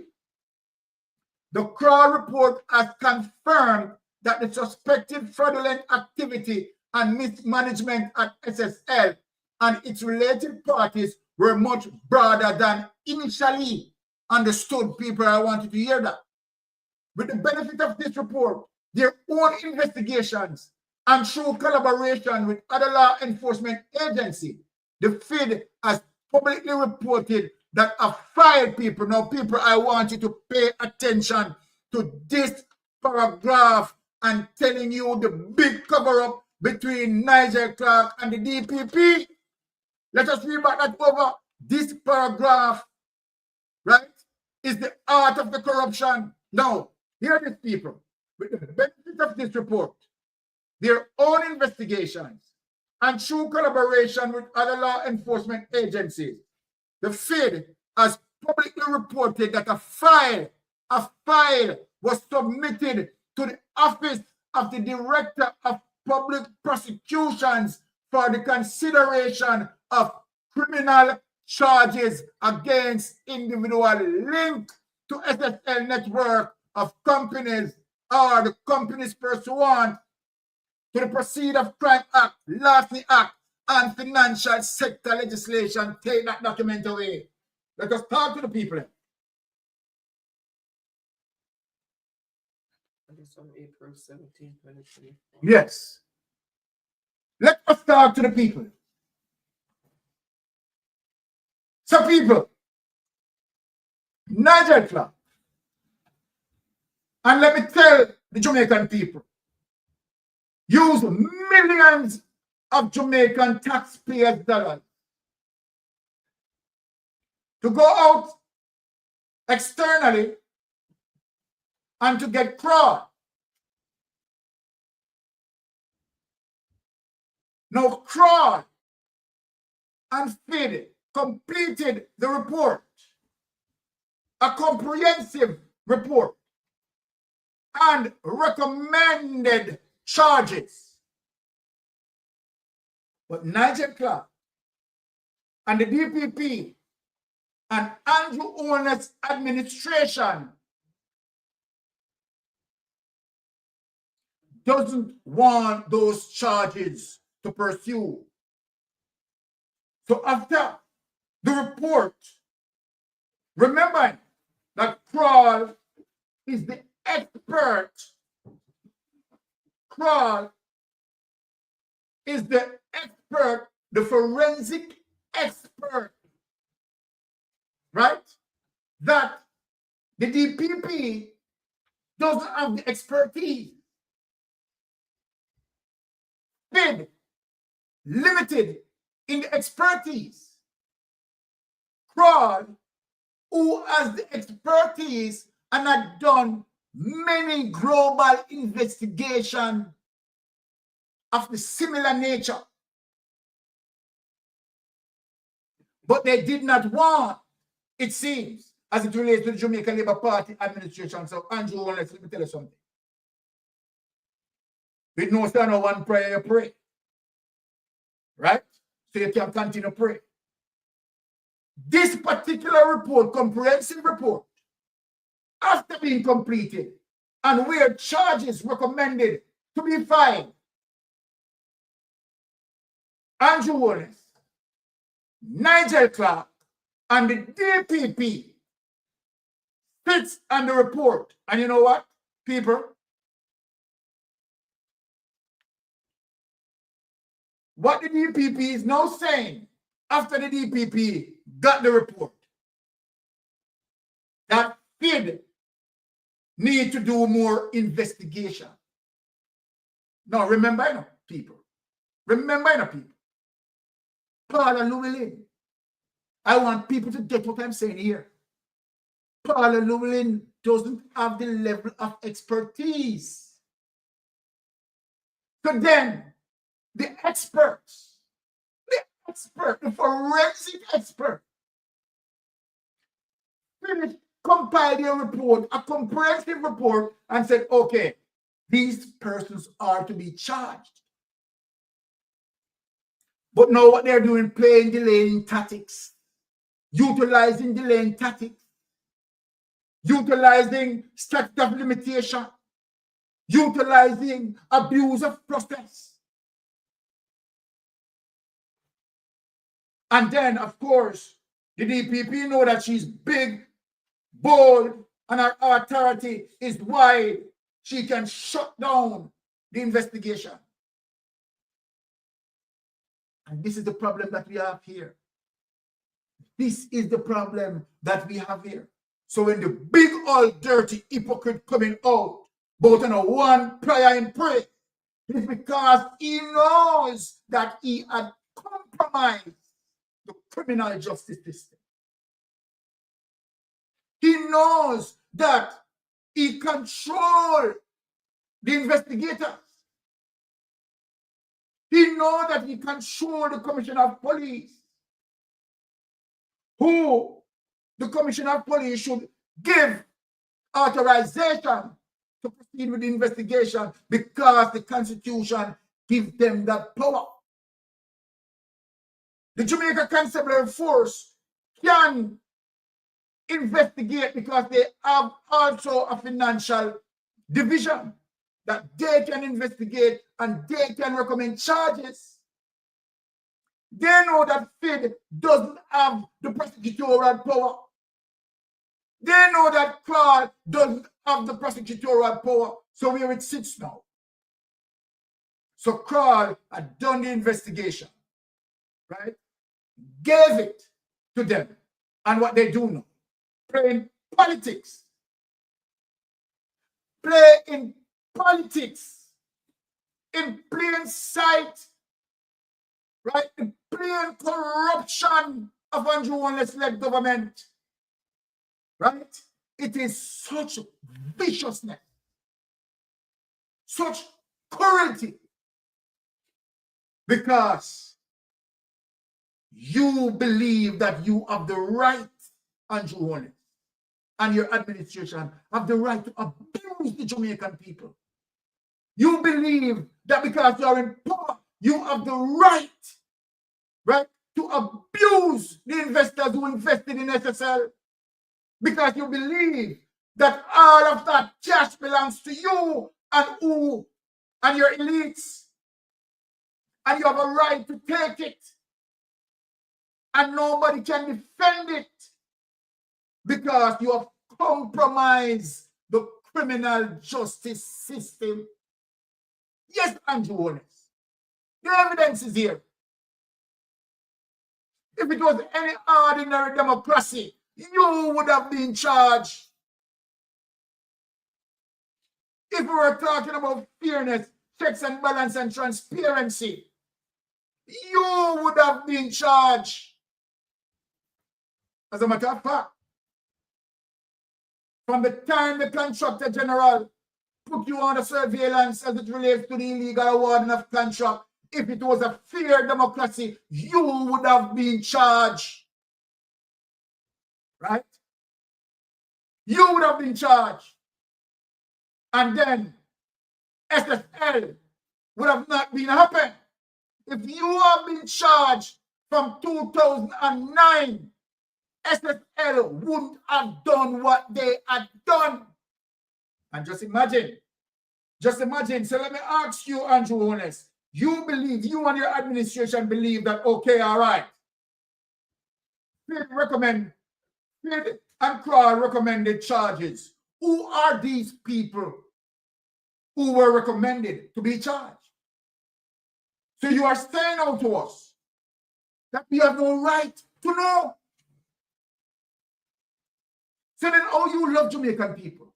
How your administration is defending Jamaican people to know that, right?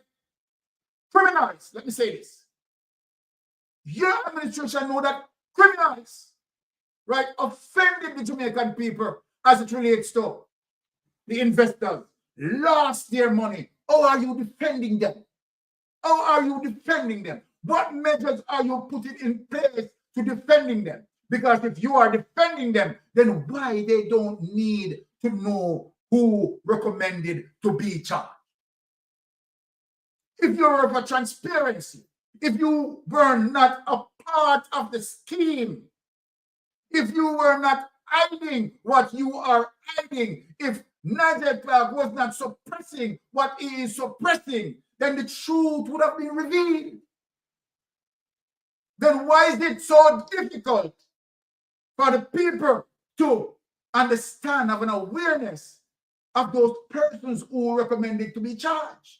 You, Nigel Clark, said more people are going to be charged. Now you have out of the system, and we only have Jean and Panton that you put up. This is the level of corruption. This is the level of corruption your administration dealing with. The level of corruption and wickedness vicious to the Jamaican people. And yet here you are seeking third term. Here you are, right? Because you have no conscience. Right? And you feel out there to go on the campaign. Right? And you feel so emboldened to put back that rimple in the space. What are you saying? That rimple is a good person. And we know that you are making effort in also putting back Royal Reed in the space. So then now you are saying that these people now can offend the Jamaican people and get away with it. That is your corrupt. That is your administration saying that you are defending corruption, right? Then the Jamaican people who had voted for you, Mr. Andrew Holness, voted for you. This is how you are representing them, because you are saying that they don't need to know the truth. Then I say to you, why we can't have an understanding of those persons who were recommended to be charged? Why we are not getting any form of transparency? That the report sits on the DPP's desk going nowhere. And the only place that that report is going is 513. Because you have now 513, that case. Sits on it. And then what you have now, you cross-carry, lift up from the side of Jamaica. And no one interrogate you cross-carry who has a similar pattern of behavior. You cross-carry, as it relates to the modus operandi of you cross-carry committing, being there, but similar offense committed as it relates to Parch and Young, and where court document is telling you and telling the Jamaican people that you cross-carry had hidden away assets for Parch and Young. Remember, I know, I say it. And I say it. I can present the document. The court document clearly is telling you, Andrew Holness, telling Jamaica that, look, this crime that happened in SSL had done in 1995 in the financial meltdown. We have seen the Prime Minister himself, as it relates to Beretta, giving the Prime Minister loan, unsecured loan, the very methodology that caused the 1995 financial meltdown. The very same behavior. So then the Prime Minister indulged in corruption. The Prime Minister indulged in the art of corruption. And the Prime Minister will go at length. The Prime Minister will cause fire to come down from heaven, trying to convince the Jamaican people that he's innocent. He's innocent. The Prime Minister will try to convince Jamaican people, because this is how Lucifer works. The Prince of the Morning, Beelzebub. This is how Lucifer works. The Prime Minister will look you in the face and said, the Integrity Commission investigators are liars. The Prime Minister will look you in the face and said, there was no $400 or $500 million passing through 4 accounts. The Prime Minister will look you in the face and said, He didn't have $143,000 coming out of SSL going into an NCB account that he used $0 to take out. But yet you have no evidence that show the amount that the Prime Minister puts in SSL. The Prime Minister is getting money out of SSL and call it return on investment. Then let me ask the Prime Minister, if this is return on investment, SSL wasn't investing. So then how did you get return on investment? And why it is that, as we know, because we know that other people get benefited from SSL, but we know about you. We know about you. So how comes that you have more than 300 accounts being affected and you are the lucky one? You are the lucky one that your investment was done and nobody else's investment was done. And what time did you invest your investment took place? Your investment took place during the pandemic period.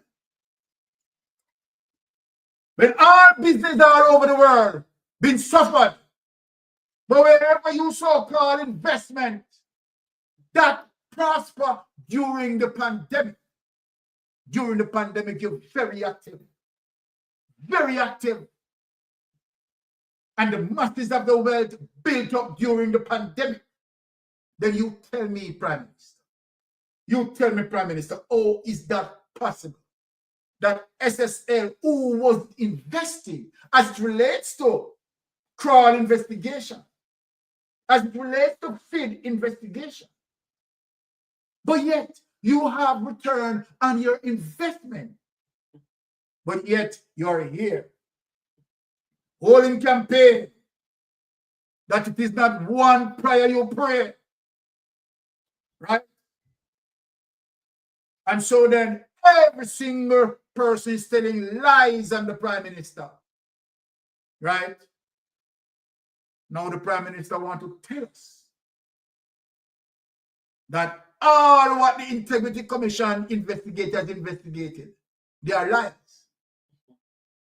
And the Prime Minister is bent to live a lie amongst the Jamaican people by force the Integrity Commission to sit in front of the populace in Parliament and try to embarrass them. But Panton told you that everything that the investigators had written as it relates to their thoroughness of their investigation, there is no lie told on you.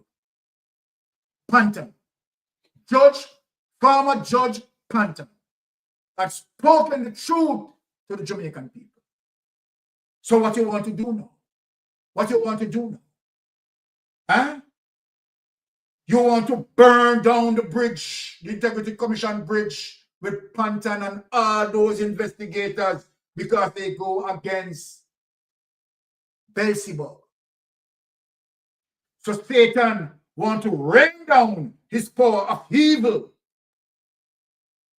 So you get to compromise the criminal justice system, the criminal investigation arm, the prosecutorial arm. So you want now the judiciary to dig into that and say what to you? For you to get rid of the Corruption Act?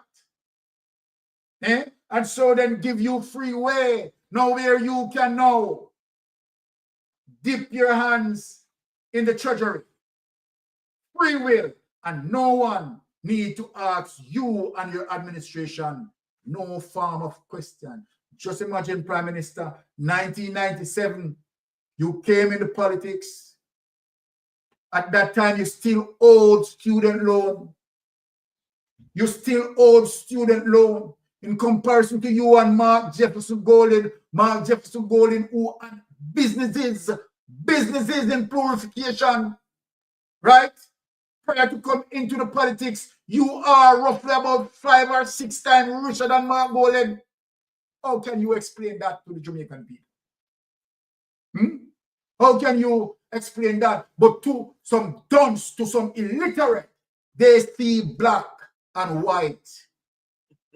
Because Mark Gordon is white, so it's okay for Andrew Holness, who is black, to steal.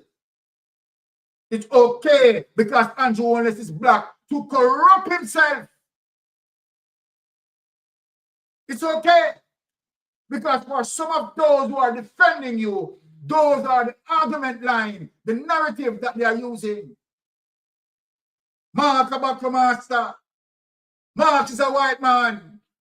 So then because Mark is a master, Mark is a white man, is according to the narrative that's coming out. It's okay for the black man, right, to rob his black men, rob his black women, to rob his brothers and sisters, okay.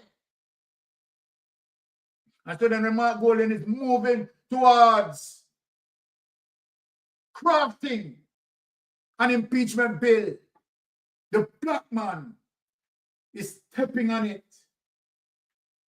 right?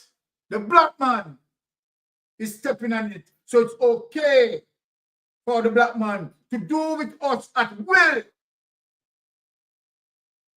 Who cannot explain?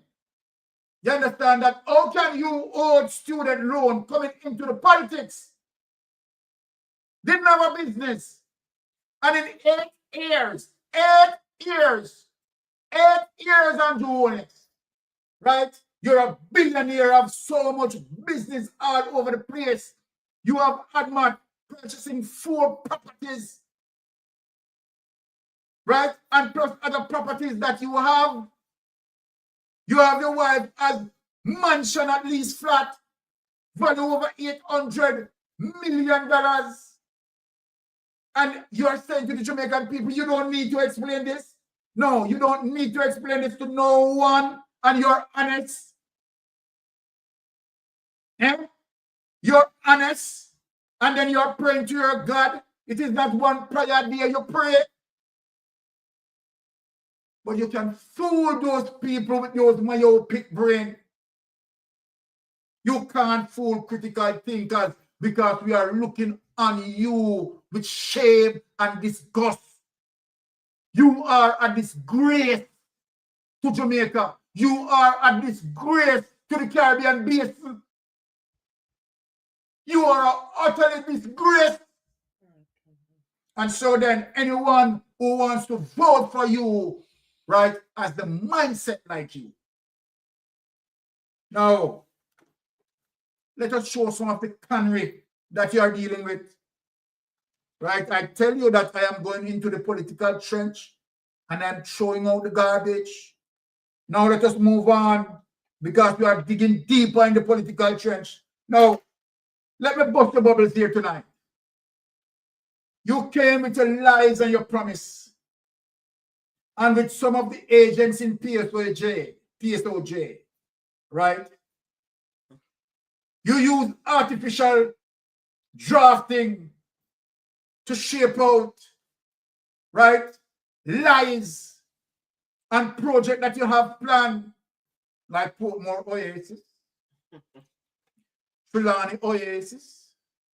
But I'm going to show the people where it came from. Because the thing that we don't remember, God's man, metaverse, with Benjamin, we remember that. So we're going to expose you tonight, right?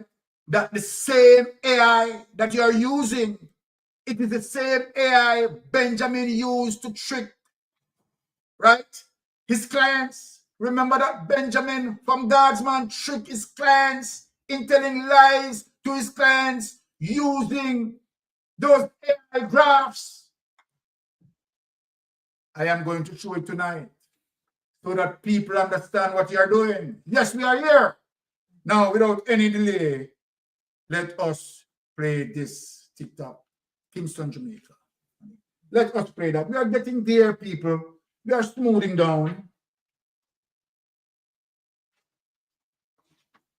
We are getting there, ladies and gentlemen. We are smoothing down. I would like to make promise. I make commitment. And under the Labour Party government, we are going to ensure that we bring to this country the big power plants. Hello, I'm Damian Mitchell. Jamaicans will be paying more for electricity on their October bills. The Office of Utilities Regulations has approved an average 1.4% increase in rates charged by the Jamaica Public Service Company effective September 1. Jamaica Public Service Company JPS customers should expect a slight increase in their February bills. And of the Office of Utilities Regulation, OUR, this afternoon, scores of residents have been questioning what they contend are high electricity bills, which they've been receiving since their meters were changed by the JPS. We are going to ensure that we bring to this country the big energy companies. My bill for March was 13,000 and much. April bill was 15,000. This month I was taxed for 35,000. That can put the money in here to build the plants to give you cheaper and better electricity. The light bill is very high, and a whole lot of people have the same problem.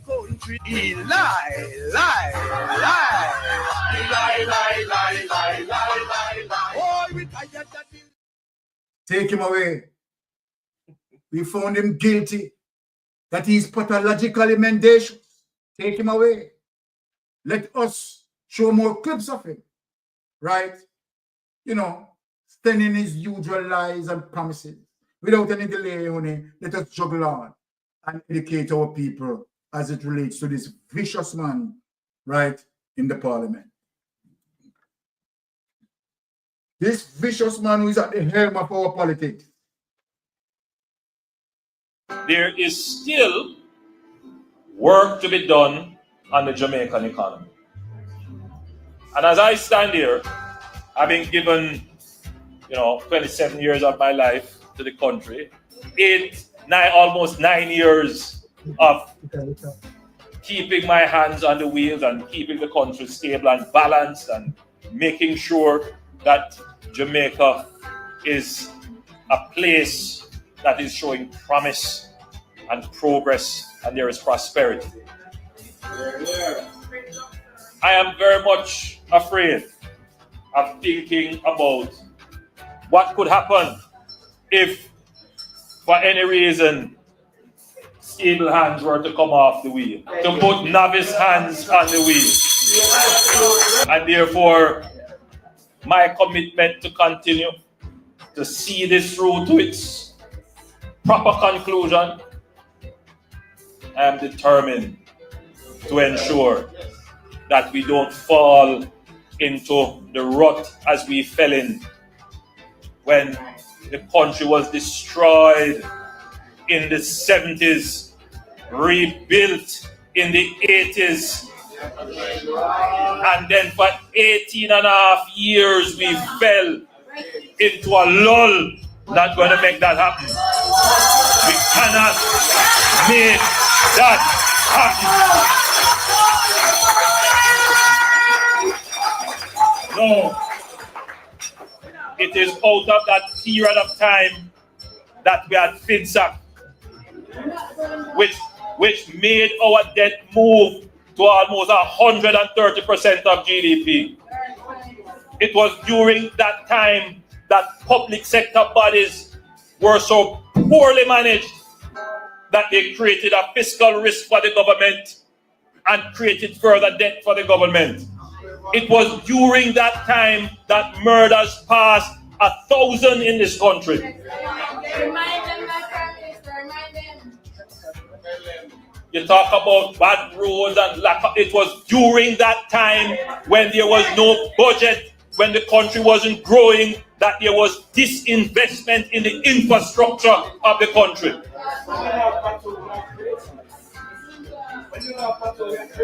As I said, some of you weren't born then.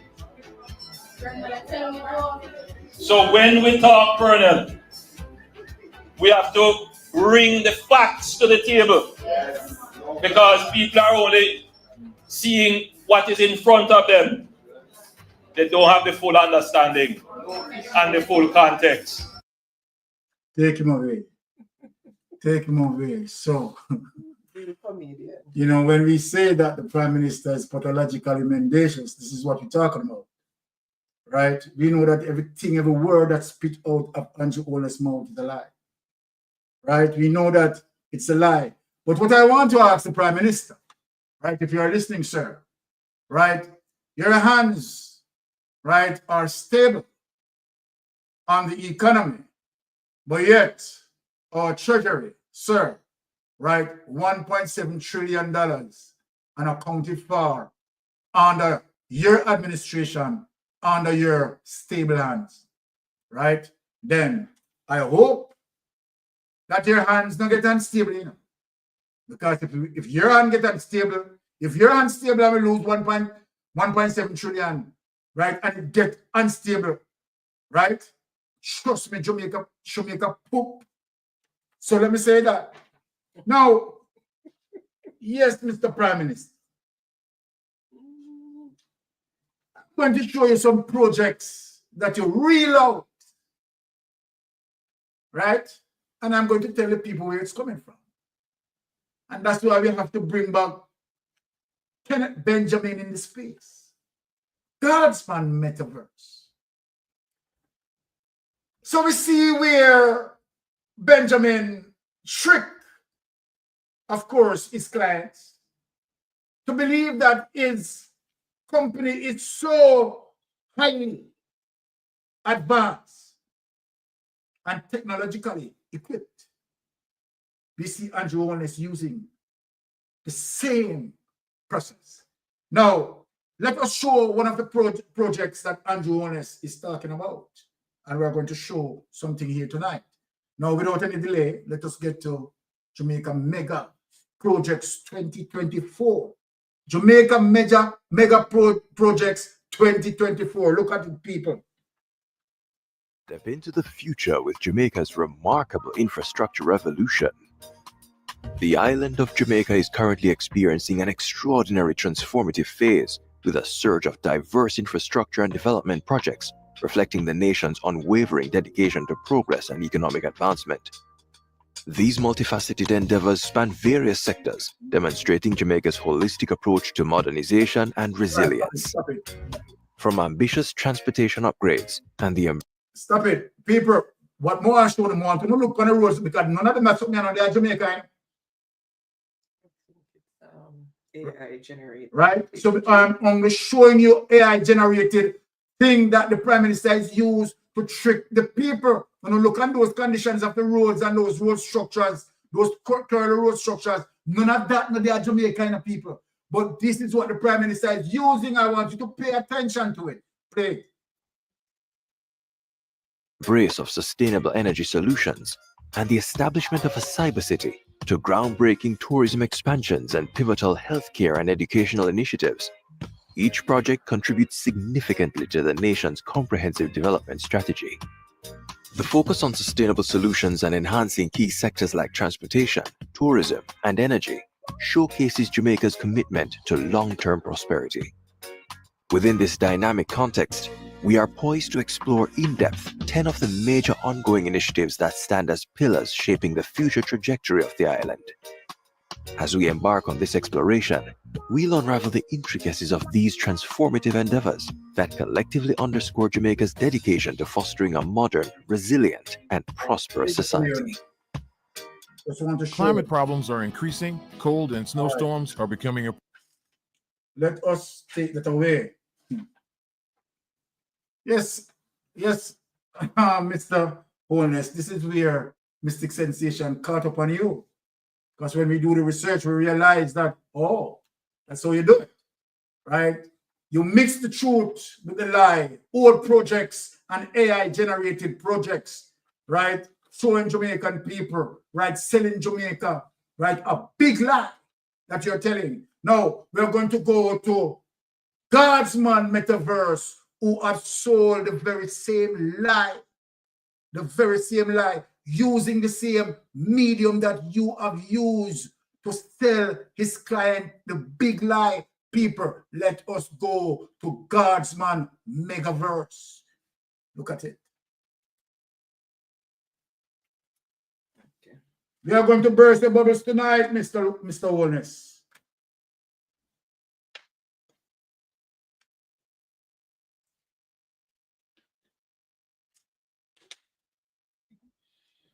Criminals are getting smarter, but so is our technology.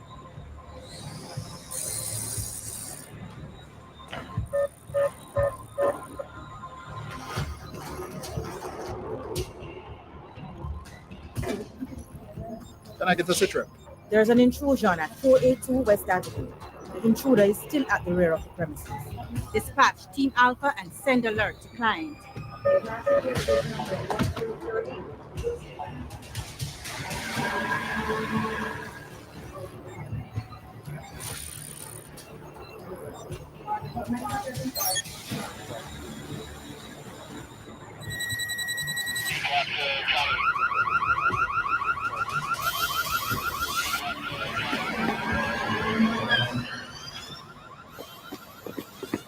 Enter the Guardsman Metaverse, a new dimension of security. All right. Now, people, this is these AI, right, generated things that they are using, right, marketing themselves and marketing lies, right, talking about drones and all of that. But the truth be told, in terms of what Guardsman is selling there, and the Prime Minister using the same methodology to lie to the Jamaican people and the public at large, right? Look and see what happened to Guardsman, Beryllium, right? After they came out and told that lie. They did not have nothing to counter, right, what they had experienced when they were attacked. Nothing like that. No drones, right? No sensor to detect firearm and detect license plate and all of that. None of that they didn't have. Now, look at these people. Here's this information.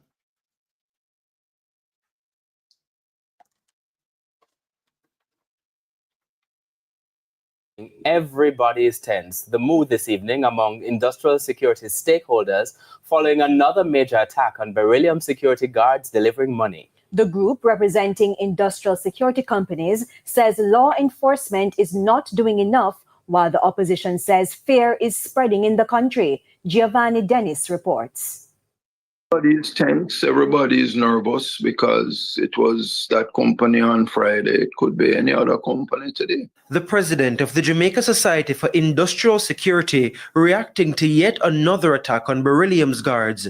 Lieutenant Commander George Overton laments what he calls the impunity with which criminals operate. And how much harder it is becoming to do business in the country. Very unfortunate. I suppose the blessing is that nobody was killed or injured, but it has an impact on the businesses that are out there. It has an impact on the cost of security. He says Beryllium will have to rejig how it uses resources. He also says there will have to be industry-wide changes. The operators of the armored car businesses in Jamaica today are going to have to look at how they conduct their business. They're going to see if they can make it safer.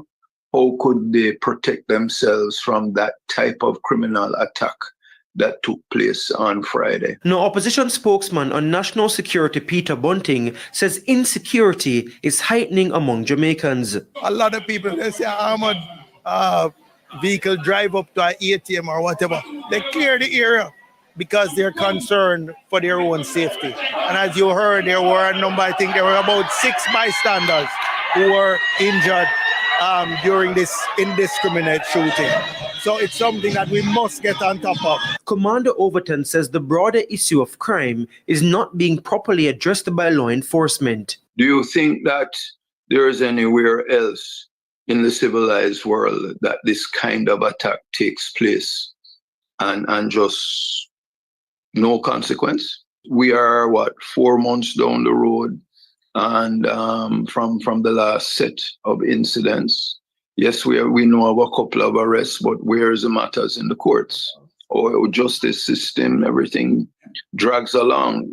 Nobody knows that there has been a consequence to those incidents. There has been no response from the JCF to our newsroom for an update on its investigation into the robbery.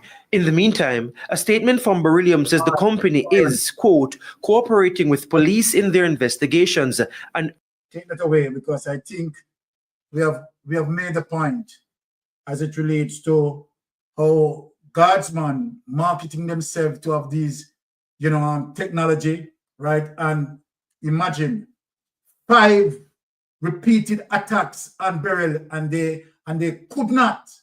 They could not. All what they said, they have the drones and solar detection. They have none of that, right? So big lie to their clients. Now, let us look again in terms of how the Prime Minister is continuing, right, to use the very same methods, right, lying to the Jamaican people. Let us look on the Portmore Oasis. Let us look on the Portmore Oasis. Let's look at this, people. And the Prime Minister going around the country, right, just tricking the people, right? It's crazy. It's crazy. When the Prime Minister look to know that you have so many people future in your hands, right? And, your false promises and your lie and your PR, you understand, without any delay. It's the new era of green space at Portmore Resilience Park. This groundbreaking park seamlessly merges climate resilience with recreational areas, making it a vital and timely addition to the vibrant city of Portmore in St. Catherine. Discover the perfect balance between nature and leisure in the Sunshine City. Get ready for the transformation of Portmore with the Portmore Resilience Park. Spanning 21 acres within a 26-acre lot, this exciting project will be completed in just 18 months. Imagine a place where you can enjoy beautifully landscaped areas, state-of-the-art sports facilities, commercial hubs, and much more. What can you expect to find at the Portmore Resilience Park? Let's break it down. There will be a main administrative building with commercial spaces, a maintenance building, an indoor sports center, water features, promenades, gazebos, and outdoor multi-purpose sports courts. Plus, there will be an outdoor gym, a children's play area, and a 10-foot wide jogging trail for fitness enthusiasts. And that's not all. You'll also find a great lawn event space, pavilion, restrooms, and even a climate change tower reservation. But it's not just about the amenities. The Portmore Resilience Park is committed to being eco-friendly and sustainable, with features like water conservation management, energy efficiency, nature-based adaptation, and sustainable solid waste management. This park is designed with the future in mind. Effective conservation strategies will see rainwater collected to reduce water usage through on-site treatment, water recycled and reused, and storm water effectively managed and incorporated into features like rain gardens. To provide a pleasant environment, local, drought-tolerant plant species will be utilized to provide shade, remove air pollutants, and produce oxygen. The park's design includes alternative energy sources through the implementation of a photovoltaic PV solar system and EV chargers on site.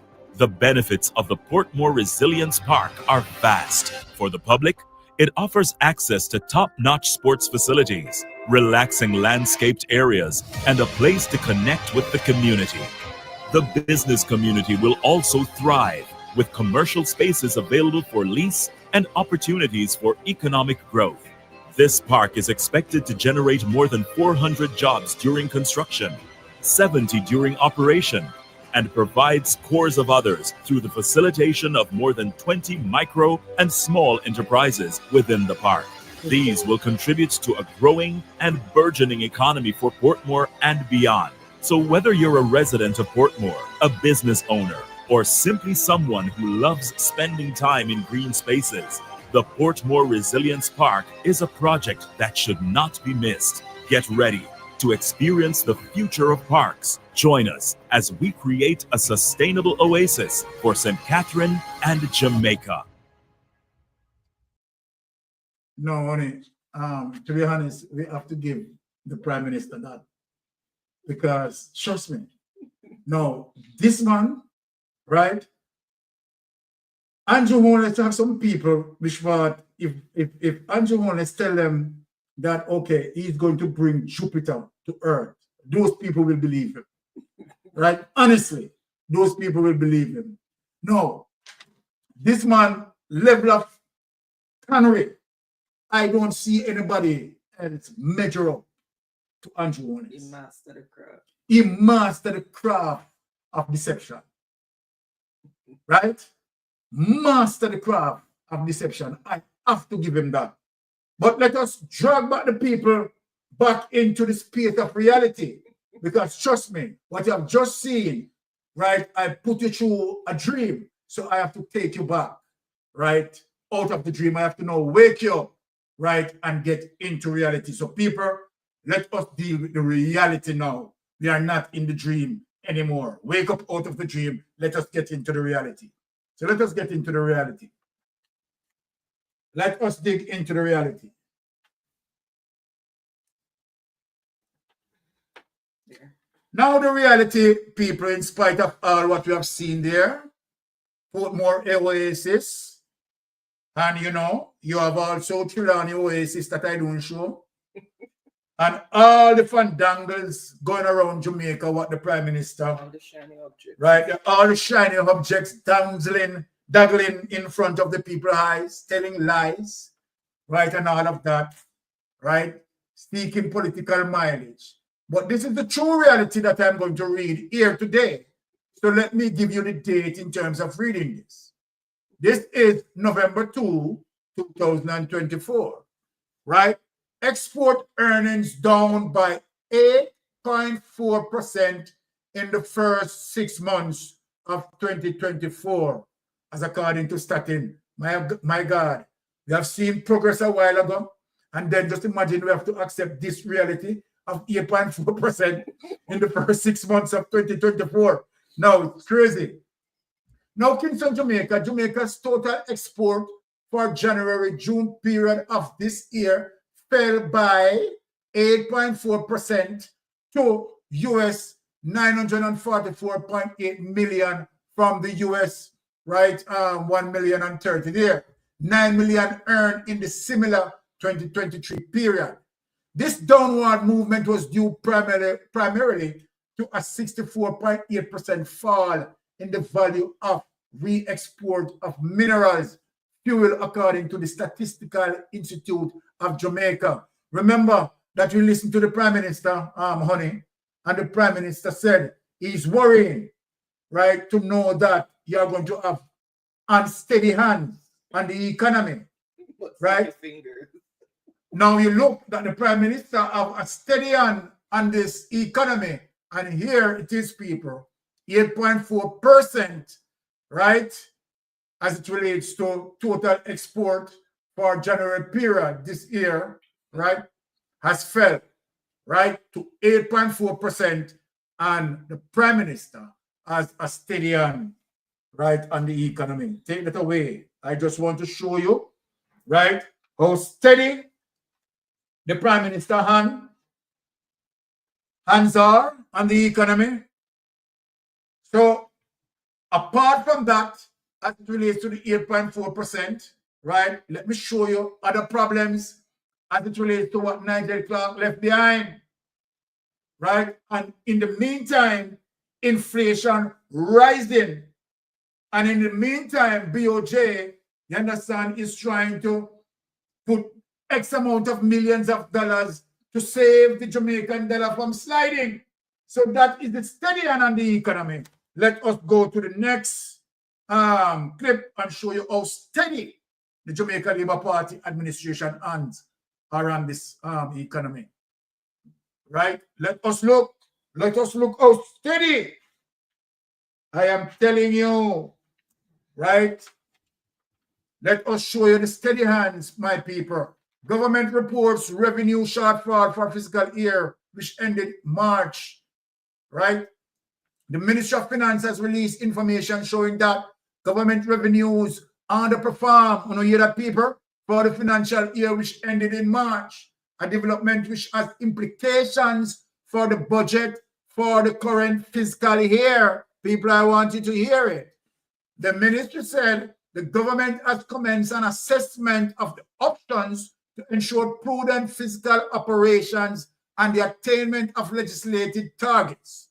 Government revenues for 2023 and 2024 were 97.5 billion, or 11.8% ahead of the prior fiscal year, but still less than the budgeted by $22 billion. Take that away on it. I am only showing, right, the steady. Now, let us go back again because we are still in the Prime Minister's steady hand, right? Let us show you what is going on here, right? Let us show this, what the Prime Minister is saying, right? Because their hands are steady on the economy, right? And it seems as if, right, it seems as if that the Prime Minister wants to say that the economy is doing vibrant, where we know that the economy is suffering. Now, without any delay, let us play that. We don't believe in taxing people. If we don't have to put on tax, we don't believe in that. And that is why for the last 8 years, you don't have to worry about taxes. No new taxes. The economy is doing fairly well. They just announced that we had a little growth again this quarter, 1.9% we grow. You know, there was a period of time when all we were getting is negative growth or no growth. There was a period of time when unemployment was double digit. Now we have the lowest ever unemployment, 4.2%. So, you and I know that the Jamaica Labour Party is the best party to run the country. All right, Jamaican people, right? That's why I know that I was going to catch him tonight. No new taxes, and this is what the Andrew Holness-led administration been selling the people. Because what the Prime Minister had done skillfully, right? When we look at taxes, we talk about direct tax and indirect tax, right? Direct tax as it relates to, you know, your income tax, you pay as you earn and so forth. So the Prime Minister, right, the truth be told, did not touch the direct tax, right? All the direct tax. But what did he do with indirect tax? Now, people, for simple common sense, simple maths, that the Prime Minister, when Portia Simpson was angling the economy, right, the budget space, right, was over $600 billion. Now, under Andrew Holness administration, that budget space expand to $1.3 billion. So people ask themselves the question, right? Where that extra came from, as it relates to partially 50%, you know, well, 60% that added to that budget as opposed to Portia Simpson time, right? Remember, Portia Simpson utilized a budget of $600 billion, right? And as it relates to the purchasing power, right, at that time, right, as it relates to the minimum wage that you were getting at that time, you were getting the minimum wage during Portia Simpson time between 2012 to 2016. Go back and research it, you're getting $5,000, right, for minimum wage. But the question that people need to ask, how was the purchasing power as opposed to inflation? Then you will realize that the purchasing power as it relates to $5,000 in Portia Simpson time relating to the minimum wage right, could have bought several items, right? So put it to say that, okay, all right, on the purchasing time, as it relates to the purchasing power, right, could buy roughly about 10 items. And this is no joke. This is no joke. Now, what the Prime Minister had done, right, as it relates to put the increases on indirect tax, right, and where inflation start to rise because of the amount of money that they are borrowing from the IMF. You understand? So all the money that they are borrowing from IMF, it comes now with austerity measure because the more you borrow, right, of course, your dollar, Jamaican dollar, is going to devalue. And the more your dollar devalue, the truth be told, that it creates inflation space. So inflation rise because your dollar is devaluing. All right? Common sense. Now, so the Prime Minister came with his political trickery and said, okay, no government, right, in the history of Jamaica had ever lifted, right, the minimum wage, right, to %, and now we are giving them $15,000 minimum wage. Remember, I told you how Lucifer worked. You understand? Speak truth and lie. Mix the truth with the lie. So the truth about the matter, yes, he did raise it to $15,000, right, as it relates to the minimum wage. But what you need to ask, let us ask the question, what about the purchasing power as it relates to the $15,000 minimum wage in comparison with the purchasing power of the $5,000 minimum wage? When you compare and you see the reality, you say, oh shit, the Prime Minister is a political scammer. Because the truth be told, that the $5,000 between 2012 to 2016 could have bought more things than what the $15,000 minimum wage can buy today. Now, if you look for what was the cost for a lactogen, right? Let us use that in 2012, right? Well, it might be the cost for the lactogen at 2012 in that space might be about $300, $400 during that time.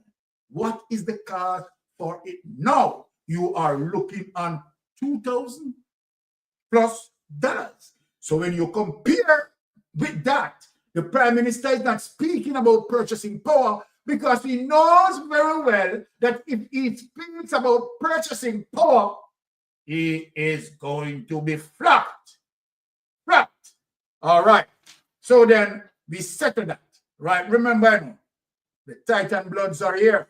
Can we break down indirect tax to the common? So let us talk about direct tax and indirect tax. Let me break it down. So the direct tax, right, are taxed directly. You understand that deals with, right, pay as you earn, NIS, education tax, and so forth. That is direct tax. No, so the Prime Minister didn't increase that. But the trick is that the indirect tax, like the special consumption tax. Just back here up a bit.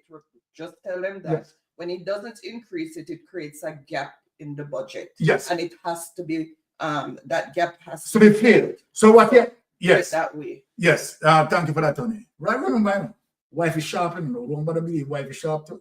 So then, right, to the fact that, okay, since he did not, right, as what wifey said, which is true, right, increase direct tax, but his administration skillfully put it on indirect tax, which is general consumption tax, right? So every food items that you buy, right, you have to pay GCT. Yes, the GCT may be fixed, but right? Each time. Yes. Explain. And you have special consumption tax as well as it relates to, said you bring in certain things through the wharves, through the ports, right? You have to pay taxes on those things, right? And so then, as a result of that, now he's able now to have a budget size or a budget space of $1.3 billion, what he's bragging about. But guess what? The people are more taxed.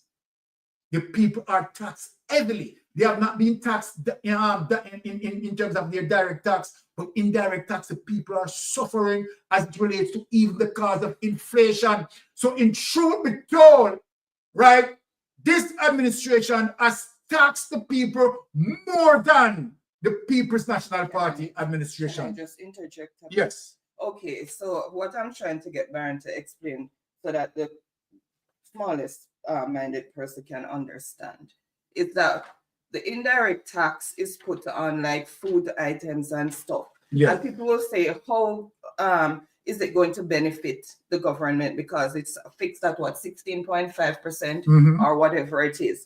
But say, for example, a pound of flour is $30 and you calculate that 16.5% off it, then you get whatever it is. But what the government does is increase the price of the flour. Yes. The 16.5% remains the same, but when you calculate it against the increased price of the food item, the amount that is going to be paid over to the government is more. So that's what he is doing, so that everybody can understand. So obviously he's tricking the people that he did not raise tax. You understand? And the truth be told, you understand, in some instances the people are suffering as a result of because he keeps increasing because the he prices keeps of increasing stuff to try exactly to plug the gap all right that he has created. So let us yes, no so-called tax.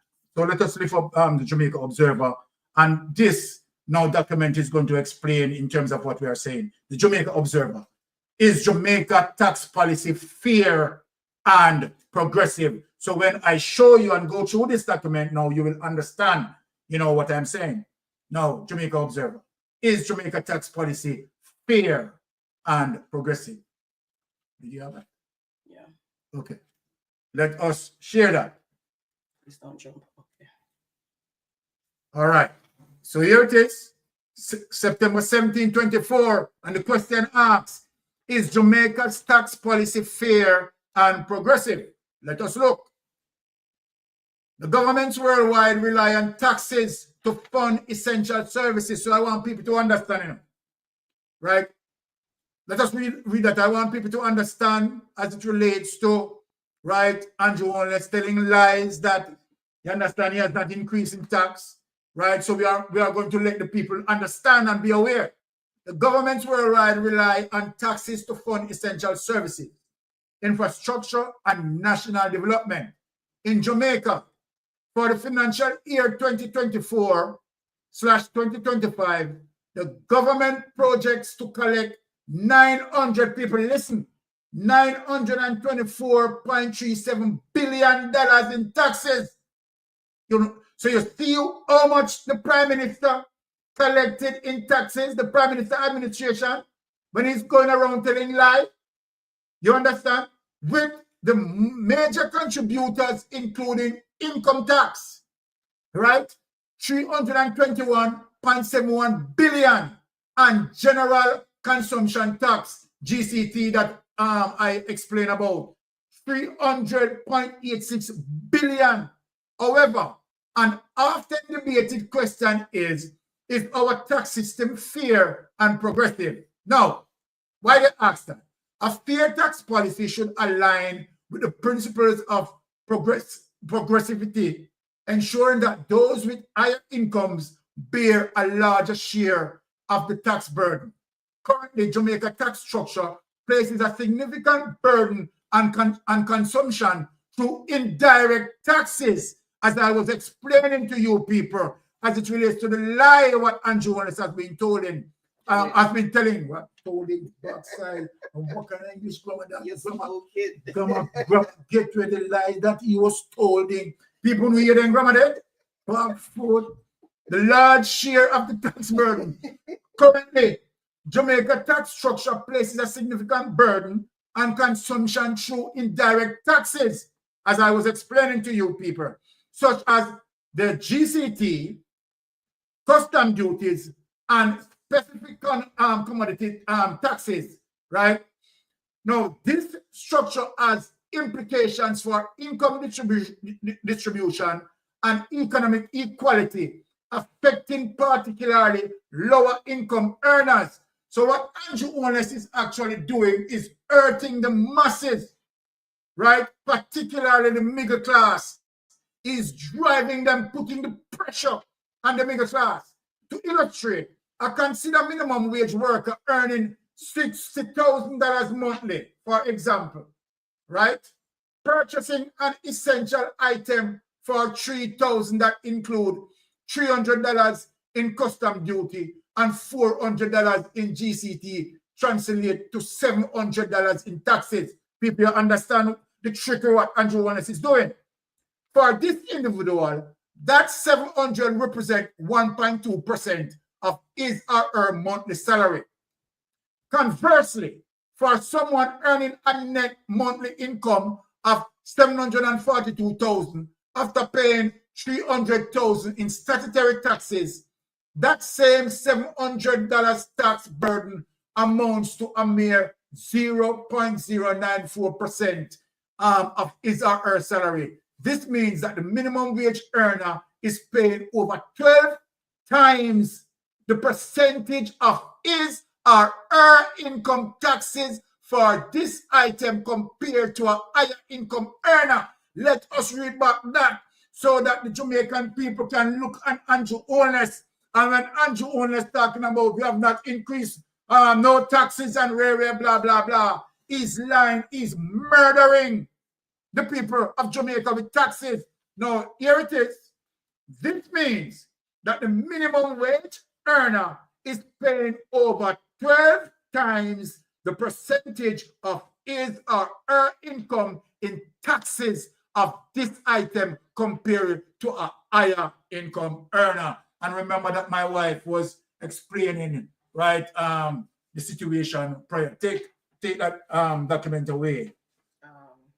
Right? Freedom gave a very good example there. Yes. Bring it up. So she gave an example of the price of an item of $20. Thank you, Freedom. And then you work out the 16%. Yes. That is before the increase. So that is $3.20 tax going to the government. Yes. Then say the government increased now the item to $25. Yes. And you do that 16% calculation. It's now going to be higher tax going to the government. Yes. So the government actually made 80 cents more on the tax dollar. Very good presentation, Freedom. Very, very, very good. Excellent presentation. So don't let them fool you. Jamaica Labour Party administration is killing the Jamaican people, right, with tax, right? And that is why they have a budget expansion of $1.3 billion. All right. So I hope we settle that. So, ladies and gentlemen, that is the final clip for tonight. I want to say big thanks again to pass through Mystic Sensation right on a Tuesday, catch Mystic Sensation on Thursday on the Titans, and of course Friday we are back here. And so then I am handing over to Wifey. We're gonna open the phone all right, let's just open the phone line for a few minutes. Right. The number streaming across this screen. It's a WhatsApp number 1587-568-6287. So if you want to call in and let your voice be heard, voice your opinion, then you are welcome to do so. Come on, somebody call me, man. Not do me so bad tonight, man. Call me now, man. Call me, man.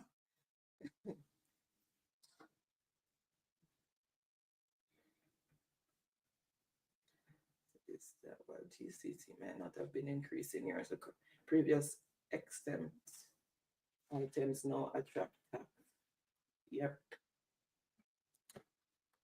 But nobody not call me tonight. Why them not listening?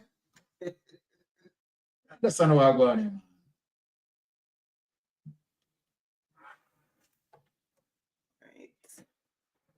All right, when you take it over as it relates to Jeopardy.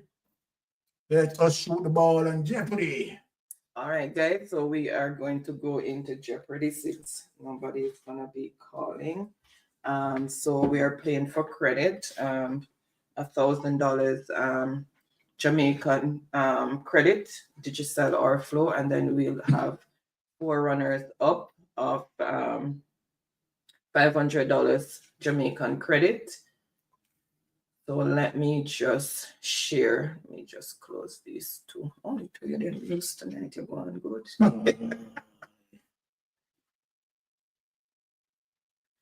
All right. So these are the categories for tonight. Let me just remove the logo there. All right. So tonight's categories are scrambled words, civics, which is Jamaican civics, science, mathematics, and artists, or Jamaican artists. So the question is in the form of a statement. You answer in the form of a question. If it's a place or thing, then it's what is, and then the answer. And if it's the name of a person, then it is who is, and then the answer. Candy Max is saying the presentation was awesome tonight. Thank you so much. And thank you guys for participating in the discussion. Some of you guys had me popping up right through. I was laughing my head off reading some of the comments. Really appreciate each and every one as usual. And as I always say, you could have been elsewhere on your Saturday night. Sorry, Friday night. Yes. And you chose to be with us, and we do not take that for granted. So thank you so much. All right, so throw out a category and for how many points, and then the first one that I see is the one we're gonna start with. Throw out a category, guys, and everybody is welcome. People were saying, please move this man, I really can't listen to him. But remember, guys, we have to use his own word and whip him. Exactly. So we have to play him and remind him of what he said, because apparently when he speaks after a few minutes he forgets what he says and then come back with crap. All right, so Andrew is saying science for 500, so we're just gonna start with that. Pieces of material carried and deposited by water or wind is called. Pieces of material carried and deposited by wind or by water or wind is called.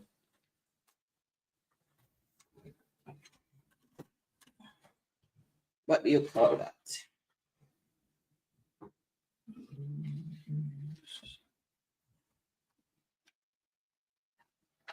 Ricardo, bless up. Ricardo, you there? AKA Bagger, AKA Oreo cheesecake. AKA Bagger. Bagger. All right. So we are doing science of 500. Okay, I see the answer that I am looking for, and it is sediment. So answer to that is sediment, and that is for 500 points. So let's see who picked up those 500 points. As usual, let me refresh. And the brand say my card, but no answer. Really?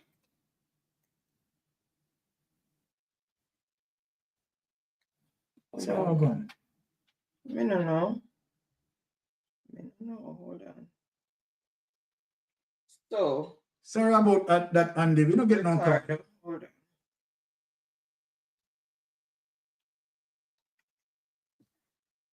Not coming up.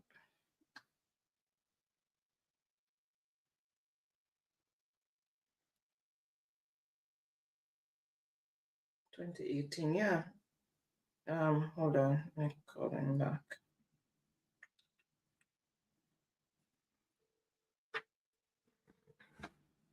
Hold on, guys, just one sec there. Yeah, just hold on, guys. Let us get back to Andy, because Andy was calling, but we didn't respond. Yes, brother Andy. Talk to me now. All right, thank you, man. Bless up yourself. Yeah, man, I appreciate everything, you guys are, yes, open up way, so we can really know what's going on, Exactly, my brother. Give thanks for that. Thank you. Yeah, my journey late, because, I was on the road and thing, and, yeah. I was listening to Anissa Belrose when I turned on my phone, because I'm getting at the vehicle, I turn on my phone and listen to Anissa Belrose. Yes, man. And there was a clip today, but I don't know if you see it, with Hugh Wright Clark in the house today, with Lambert Brown and Mr. Bunting versus Kamina. No, we haven't seen that. Oh, you never see that? Well, I don't know what's going on enough with country. Like, on the PNP side, them can't talk. Them a shut them down, them a muzzle them, you know? Because it's like some mining thing we go on, some deep sea mining, and like them a hide the company who are run it to get the contract. Them a hide the company and them not answer. And I mean, it just disheartening for, you know? Yes. Just watch me go on our country, and it's so sad. So sad, my You brother. know? So sad. Yeah, man, this brother come. Why? We have to get him out, man. It can't go no more. Like, with us. Exactly. But we are doing the people's business, and the opposition is asking the question on behalf of the people. So they need to answer. Exactly. They need to answer. Man, listen, man, we have to go. We have to in love with marketing. I mean, the whole of we can, you know, Exactly. feel like we can come in and have a dialogue with him. Yes. You know? Yes. No, but not to this a brother for him when him just get on a high ass now, like, you know? Ah, boy. There's a virus in the government. Clear. You have to get rid of the virus. Yes, because, you know, we have to go fight, you know, because the man, they have to go to prison, you know, for them, you know. Certainly. It cannot just slide like that. They can't win. No. Like, if they win and them. No, it can't go like that. But I'm back up on that, you know. I'm back up on that 110%, you know. You understand? Because don't believe that I am going to be here wasting my precious time and then just make it slide like that. No, sir. No, sir. It can't slide. It can't slide. Things are going. All right. You know, so you're going to come and discuss these things at Parliament today. I mean, about this thing. You have to go back and check. Go back and check what? You're supposed to come You don't know who is this company? Exactly. Nepotism, that, you know. Cronyism. Name. Because when they go check now, to see who, they can't know who. They can't know. But that should be public knowledge. It should be the procurement. Exactly. It should be public knowledge. It should be published on the JAMP website so everybody can go and see. But then they're not even updating the site. Yes, because they stop from publish information on the JAMP. I remember that even Bolo asked me about certain information. And, you know, I wanted was to bring up the JAMP and show the evidence, right, that they stop from put information on there. Because we are here in social media and to the fact that we are opening many people's eyes, they are hiding now the information from us, suppressing the information. Holy thing this brother go on with, you know. Exactly. You know, normal. You think a joke? What the first thing that Mark needs to do when he goes in is to do a forensic audit of all government ministry and make it public to say, this is what I got, this is what I am starting with. Exactly. And this is where we're gonna go from here. Because obviously we're gonna need to tighten our belly because we know that the purse empty. We know that the purse empty. So we're going to have to set our minds now that somehow we're going to have to tighten our belly, ban it just like before when the government PNP was trying to get us out of certain things, but because people didn't understand when they had the wage freeze and stuff, this is what it takes to get an economy back that is lost. But people did not understand that. And then this con man came and made all these empty promises because he knew that the people were weary and they wanted something shiny. So he dangled something shiny in front of them. And then, you know, this is what we have. But trust me, the public purse is empty because what he's quoting is borrowed money. And you cannot tout borrowed money to say this is what we have in reserve because it's not our money.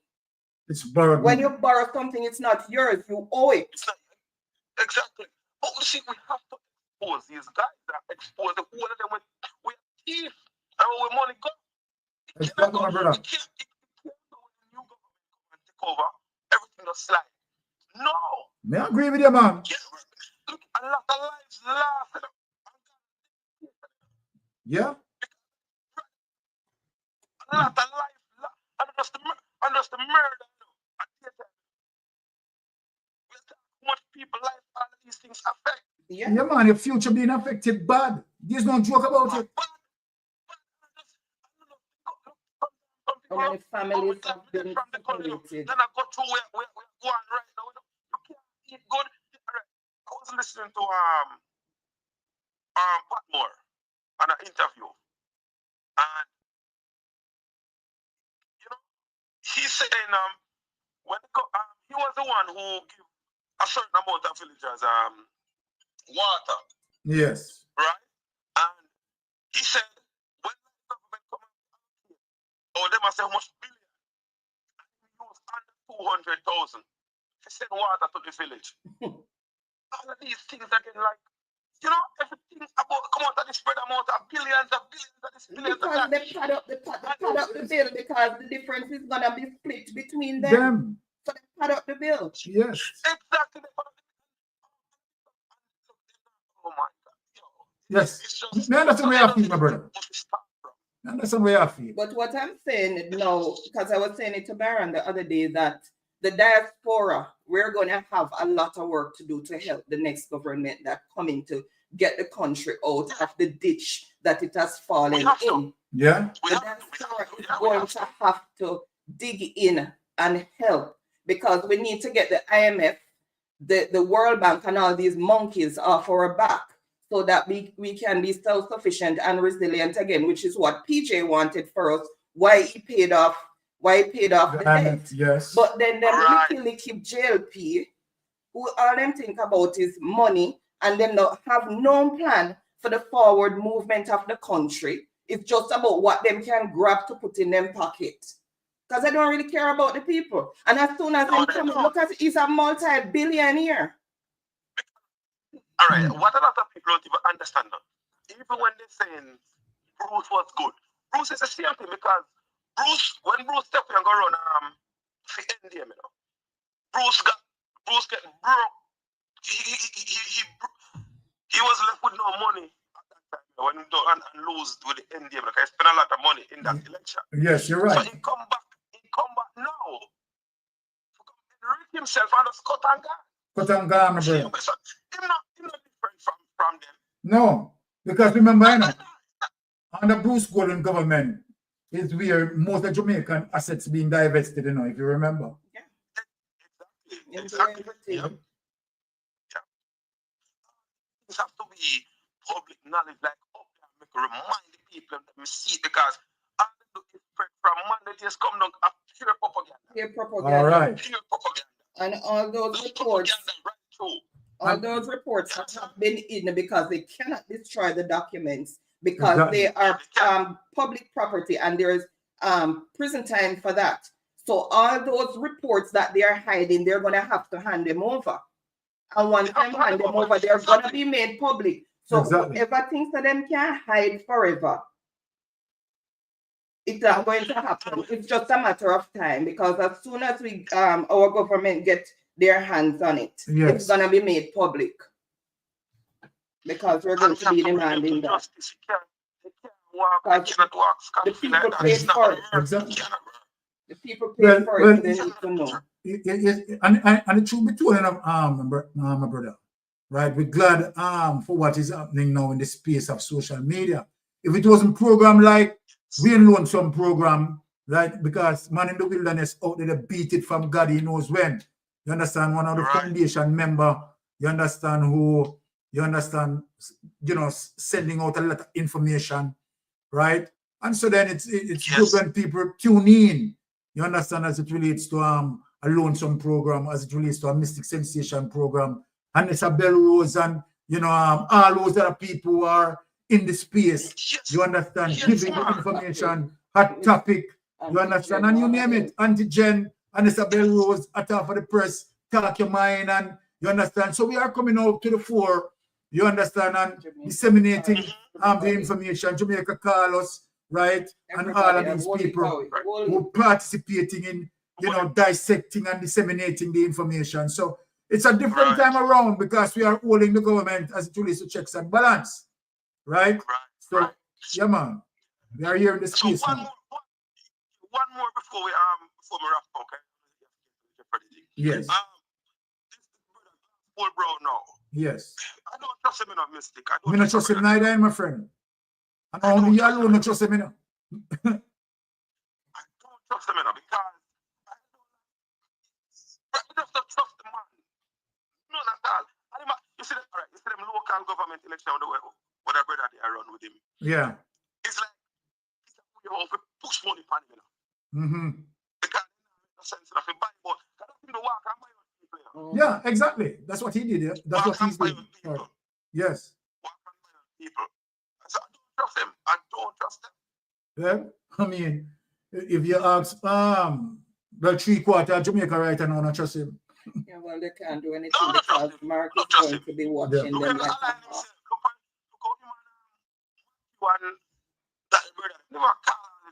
I despise a man like that. You know, I understand. I despise it. I don't want him to hear my voice, not at all. I hate people, but I just can't. But, you know, we are going to make sure that you understand as it relates to whatever necessary tools we can use to help in monitoring the information. The election, sorry.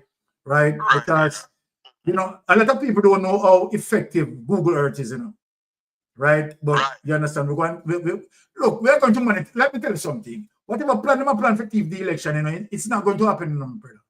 You understand? Because we are anticipating all of what you understand they wanted to do. And we are going to make sure that all those gaps and all those holes being plugged. You understand? No, man, we are going to give them the chance, my brother. What do you mean not give them the chance, my brother? You know, so when them say man to get 4,000 votes, I really 400 votes you get.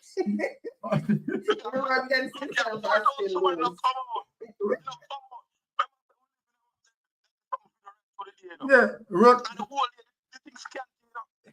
run get himself and still lose.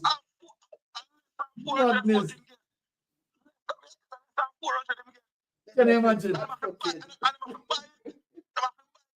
Well, trust me, we're not fool.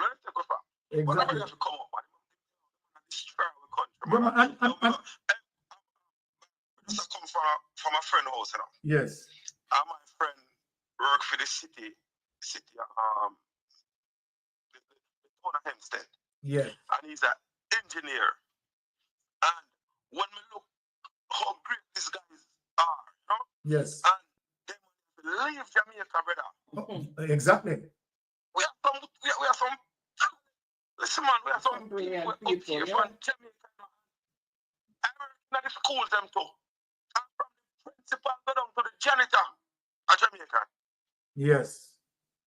Every teacher left and took them and I was like, it's crazy. It's just crazy. Crazy, it's just, oh, no.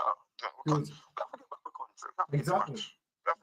Exactly. So I know you're blessed up, you know. Bless up, my brother. Nice talking to you guys. Same here. Keep up the good work. Blessings, my brother. Bless up. All right. Wonderful All weekend. right. Cool. All right, guys. So let me just find who came in with the correct answer of sediment first, and that is Ricardo for 500 points. Yeah, Ricardo, then the 500. Tiffany, and others came in with the correct response as well. All right. So choose the next category and for how many points, Ricardo? I know you were there looking and waiting impatiently. Ricardo, choose the next category and for how many points? Is he still there?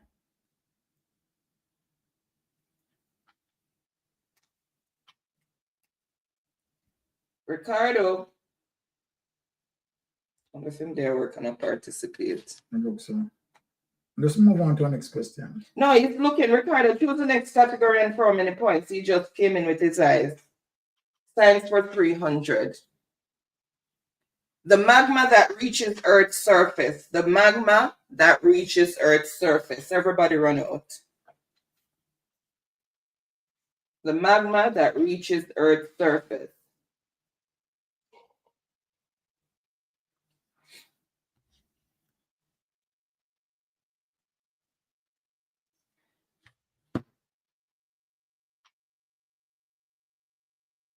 All right, I see the answer, known delays, and what is lava, and that is for 300 points.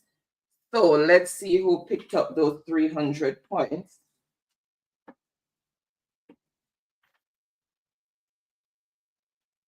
Ricardo, then Truck Life, Tiffany.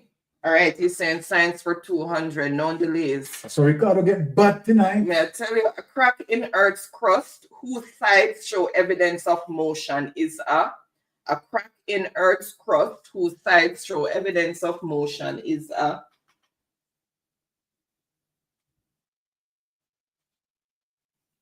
the crack. The operative word is crack. A crack in the Earth's crust whose sides show evidence of motion is a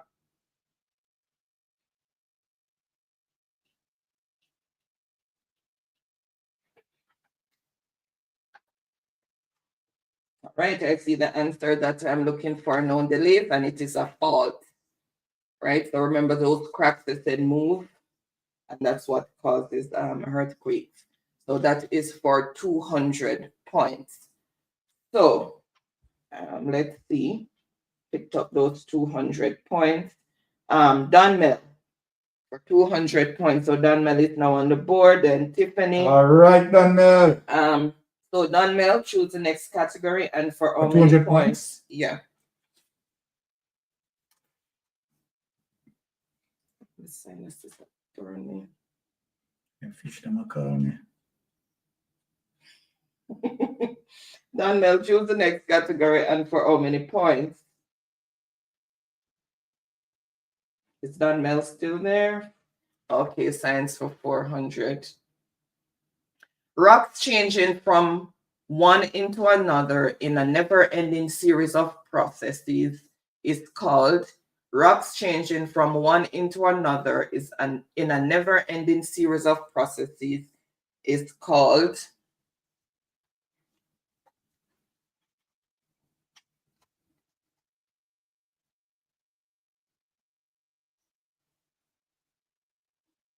Rock changing from one into another and never ending is a closed series of processes is called. It's never ending.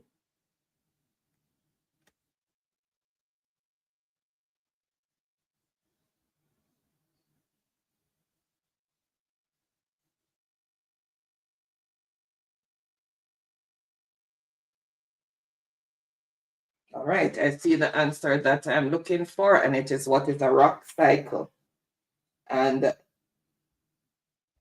that is for 400 points, and those 400 points goes to Andrew. So the rock cycle, never ending series of processes and rocks changing from one into another. So it's a rock cycle. 400. 400. So Andrew, choose the next category, and for how many points? So the score as it is, Dunmel on 200 points, Andrew 400 points, and Ricardo on 800 points. Okay, science for 100. So it's finishing science.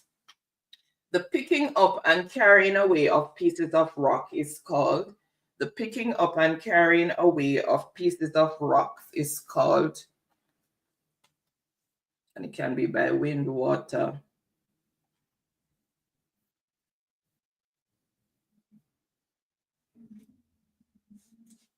The picking up and carrying away of pieces of rock is called.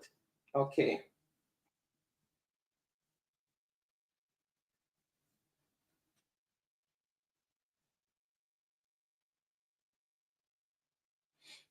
All right, I'm not going to delay, guys. Once I see the answer, I'm just going to go ahead. And it is what is erosion. So it is erosion. And the answer goes to Andrew for 100 points, then Tiffany. So Andrew on the board with 100 points. So Andrew, please choose the next category, and for how many points?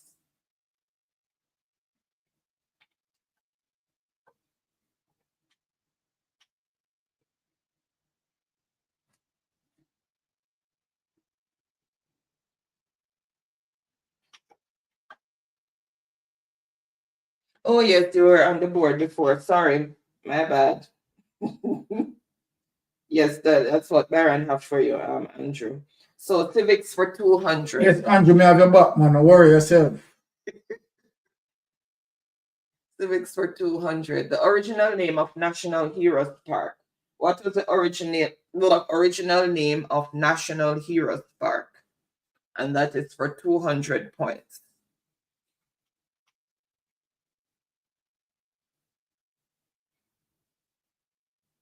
Before it was renamed Heroes Park, what was the prior name? The original name.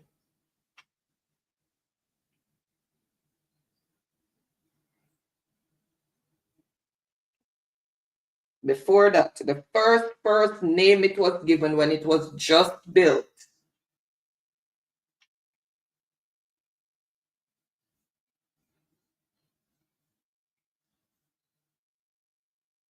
All right, I see the answer that I'm looking for. No delays, and it was what is George the Sixth Memorial Park, King George the Sixth Memorial Park. That was the name given to it when it was just built, and that is for 200 points. And Andrew came in with those 200 points. Well, Andrew, but tonight, how are going? I tell you. All right, Andrew, choose the next category and for how many points. Welcome, Ron. Happy Friday. Andrew, but like chaos tonight. He doesn't. Oops. He doesn't have what is. He doesn't have what is. Sorry, Andrew, you that train left you. So Tiffany. Oh. What is? He didn't have what is. So for the 200 points? Tiffany. For the 200 points? Mm-hmm.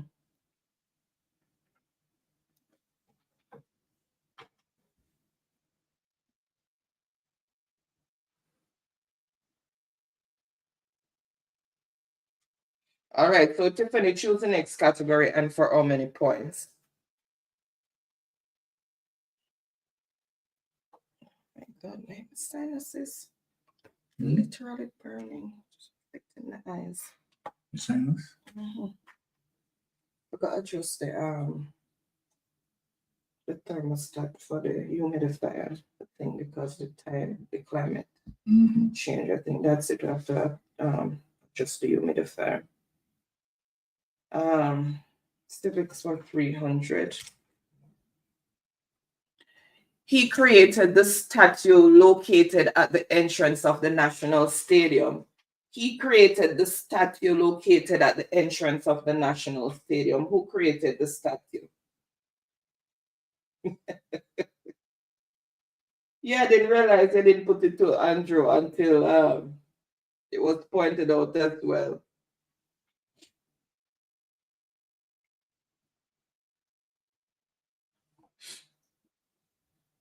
So who made the statue located at the entrance of the National Stadium?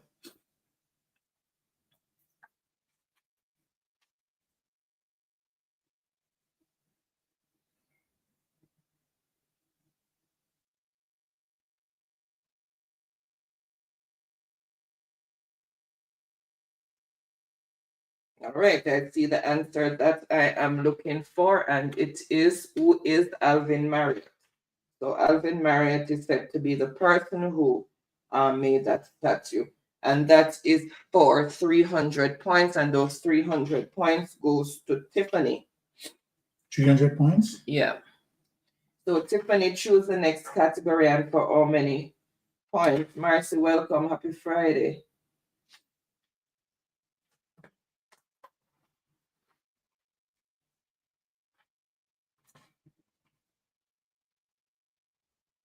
Choose the next category, Tiffany, and for how many points? Civics for 400. And it's your double your score. That's early. St. Martin's Secondary School was a gift from this foreign government. Name the country. St. Martin's Secondary School was a gift from this foreign government. Name the country.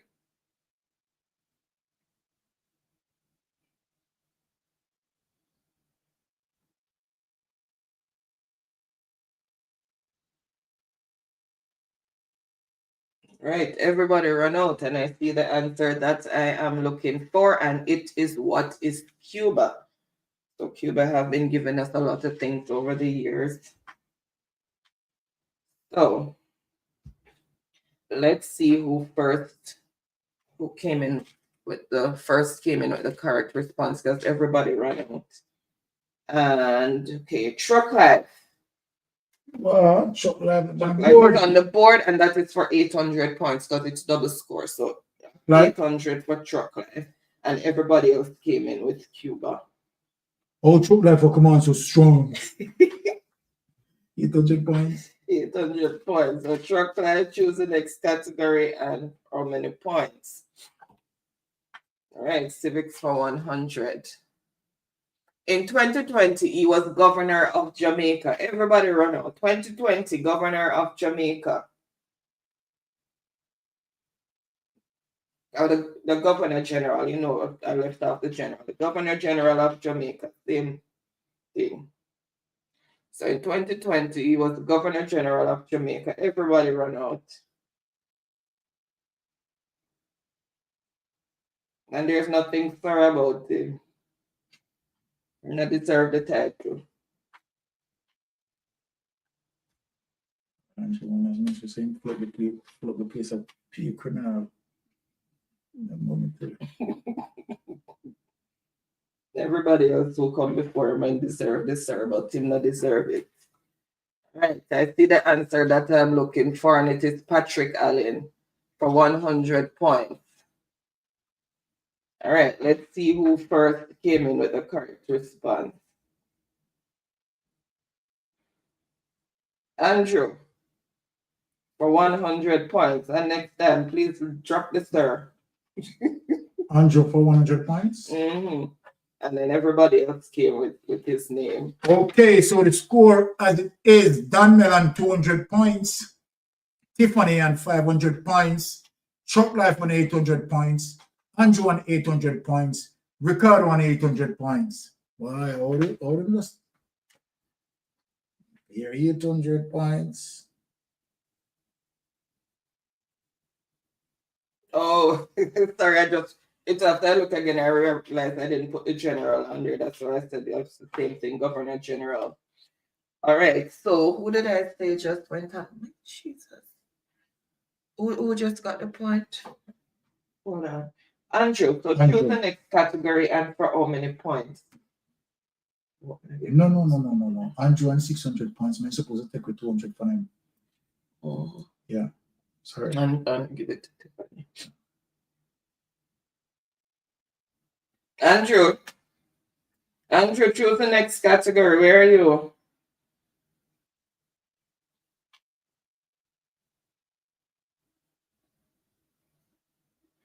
Civics, so it's completing civics.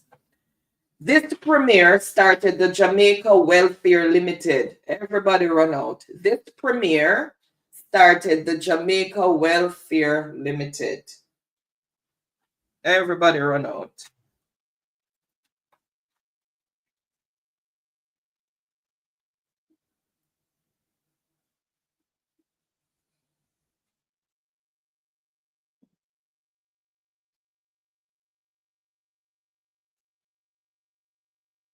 I see the answer that I'm looking for, and it is Norman Manley is the only premier that we have.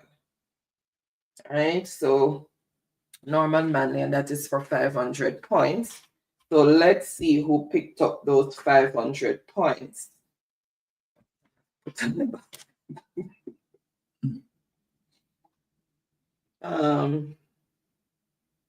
Dunmel. And everybody else came. Andrew, Ricardo, Marcy, Liz, Tiffany. All right, so choose the next category and for how many points, Dunmel? Finish that category. Artist for 300. I saw your note earlier, but I decided to be quiet on it. 300. Leroy Russell Jr. stage name. What is Leroy Russell Jr. stage name?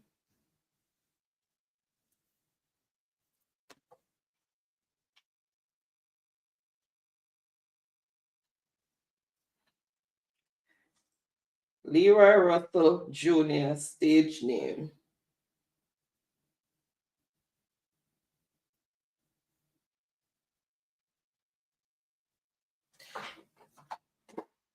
Hold on, let me ask the question with the mic.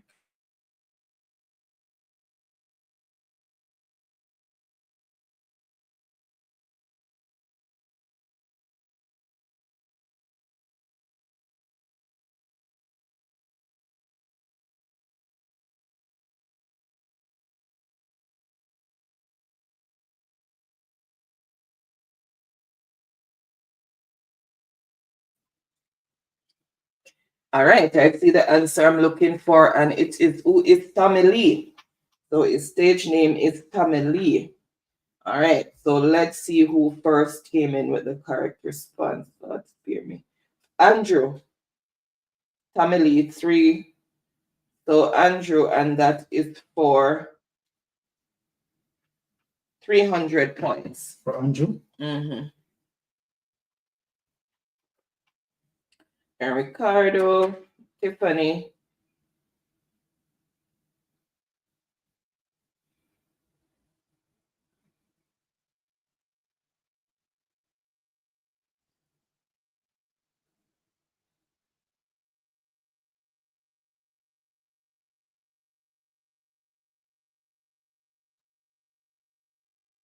Okay, so artist for 100.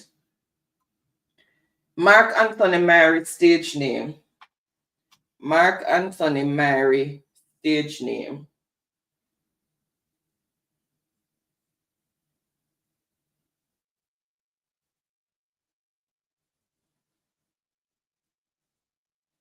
Jamaica's culture is rich in visual and performing art.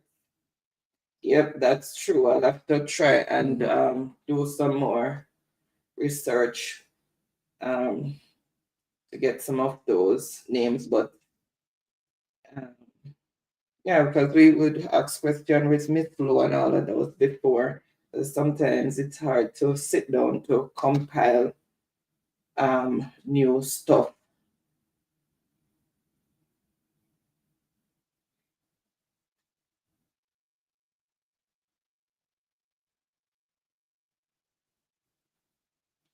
Okay, Ricardo, it's all right, let me see. Ricardo is making a case there, so that his stage name is Tommy Lee Sparta. Hold on. Hold on. I want to be fair.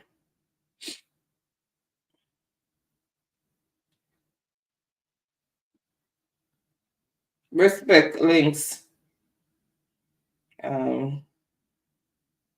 Let's see.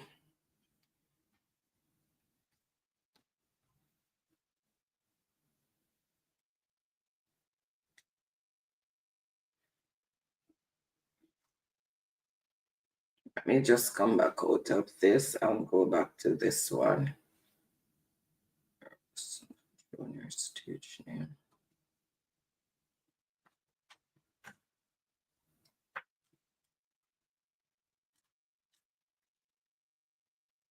Leroy Russell Jr. stage name.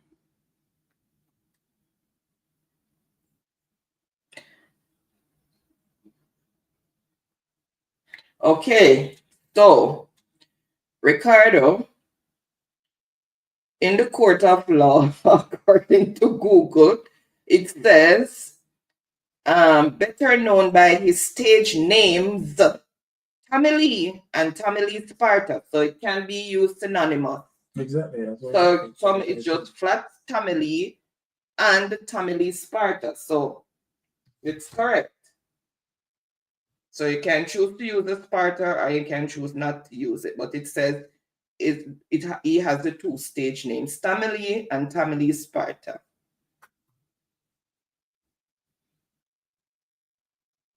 All right, so let's see. All right, so we're going back to the 100, and I see the answer that I'm looking for, and it is Buju Banton. All right, so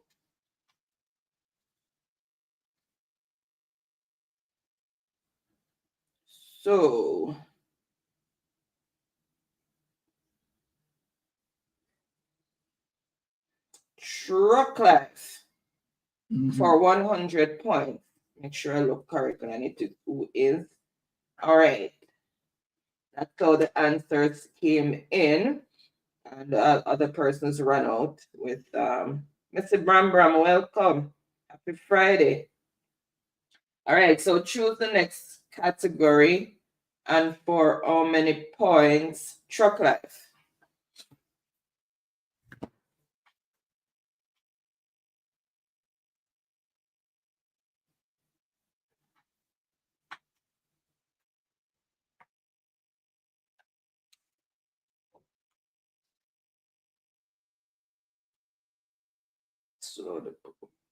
Oh, I didn't show the board. I'm sorry. Sorry. There you go.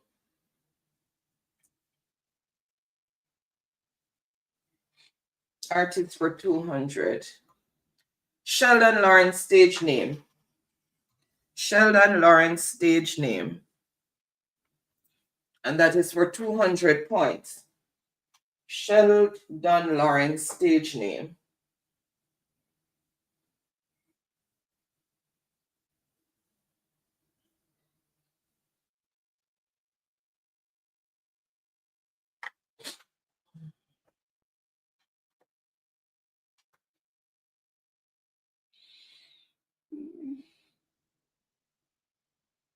All right, I see the answer that I'm looking for, and it is who is Idonia, and that is for 200 points.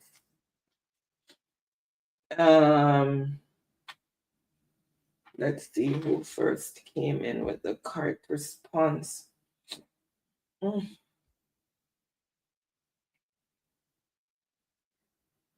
Ricardo for 200 points. And Tiffany Marcia.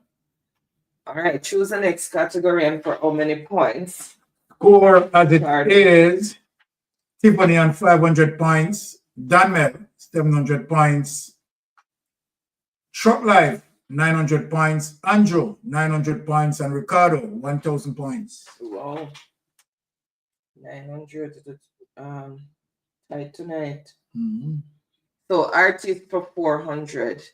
This Jamaican artist wrote the song To Experience. This Jamaican artist wrote the song To Experience to Be Taken. That's some beautiful one.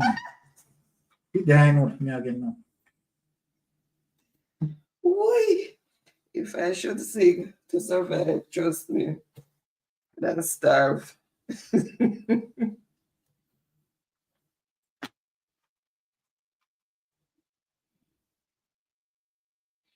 All right, I see the answer that I am looking for. Remember, spelling matters, people.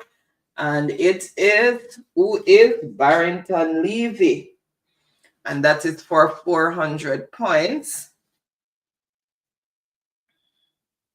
So 400 points. Let's see who picked up those 400 points. Truck Life. And others also came in with Barrington Levy.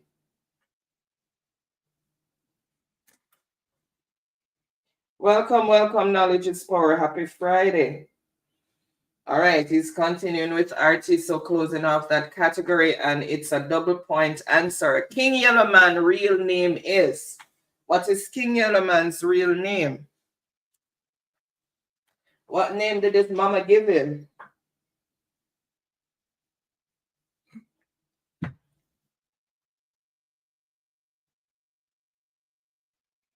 What name did his mama give him, and what last name did he take from his father?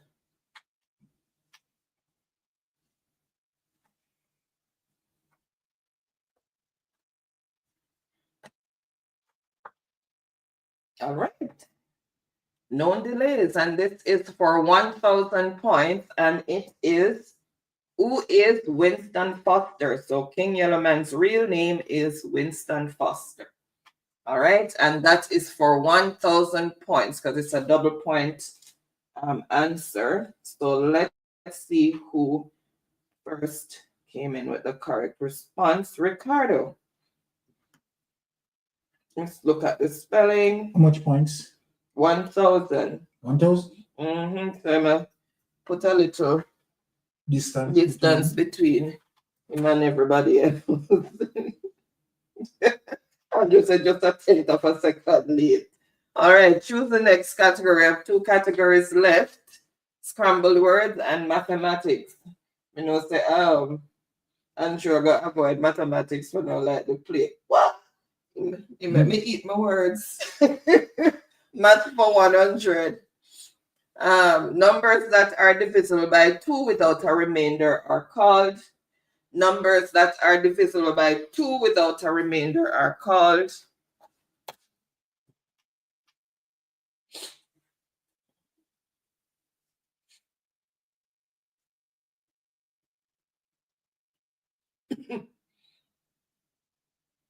All right, I see the answer I'm looking for, and it is what is even numbers. So numbers that are divisible by 2 without any remainder, they're even numbers, and that is for 100 points.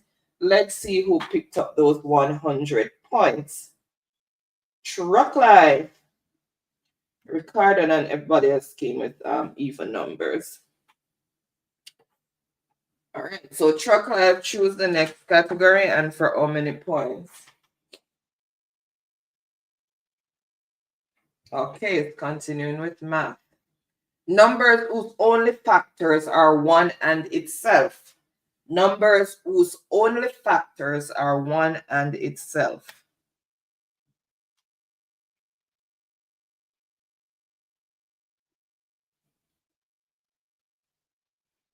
Numbers whose only factors are 1 or itself, and I see the answer, and that is for 200 points.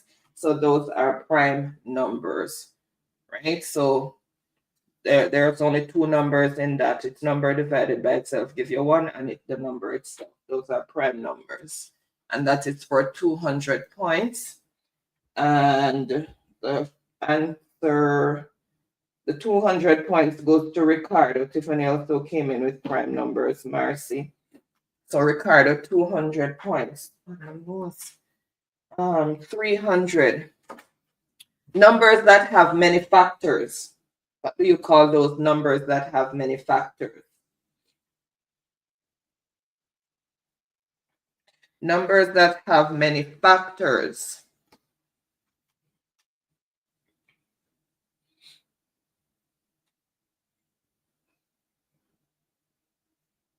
Okay. So say you have a number like 24, and then you have 2, 6, 3, 8, 24, and other numbers that can go into that. So that is numbers that have many factors. And they are called composite numbers. All right, so composite numbers. So let's see who first came in with the correct response. Tiffany, then Ricardo. How much for Tiffany? 300. All right, Tiffany, choose the next category for how many points?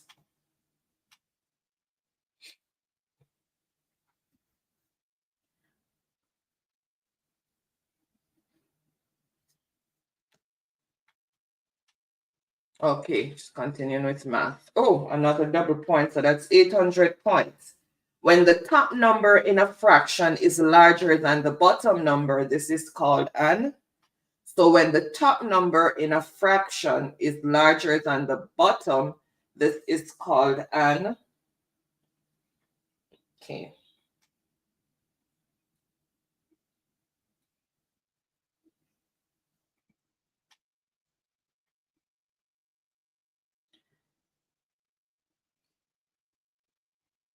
All right, I see the answer that I'm looking for, and it's called an improper fraction. Fraction's already in the statement, so if you didn't put back fraction, then that's still fine. All right, so that is for 800 points. So let's see who got those 800 points. Okay, and he went back and put the fraction on it, so either way, improper. Okay, so Ricardo for 800 points. And Tiffany, Liz, Truck Life, Marcy. All right, choose the next category and for how many points?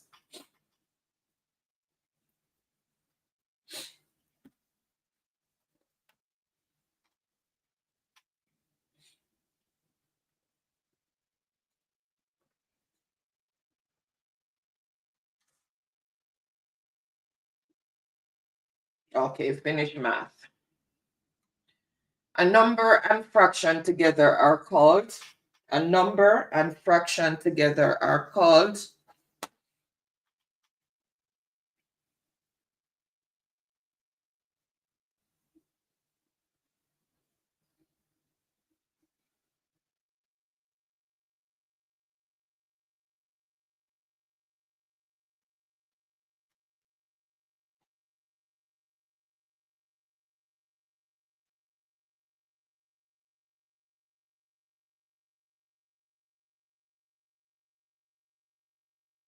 Number and fraction together are called.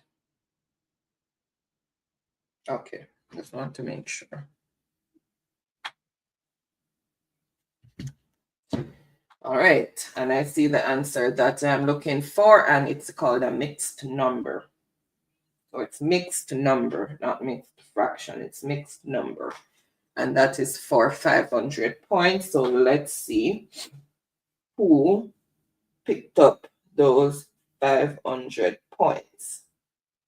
Ricardo, 500 points. Then Marcy, Liz,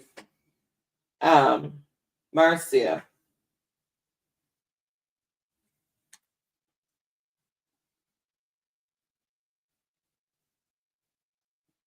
All right, so we are down to one. We are down to one category, so just the amount of points that you want it for. So choose.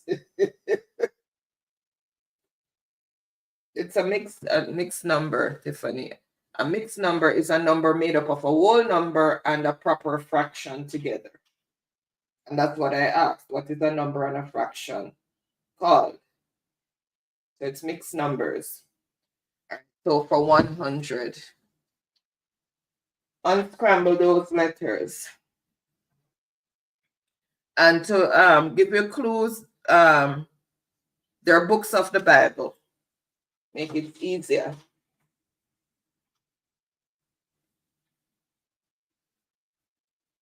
You can Google it, Tiffany. It's there because when I saw mixed fraction, I was like, because I don't have the number, there's mixed numbers, so that's why I went and Google search it just to make sure.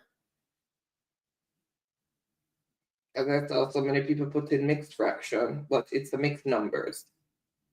Because it's mixed up with a whole number plus a fraction, which is a number, which are numbers as well. So it's mixing them up, the whole number and the fraction together are mixed numbers.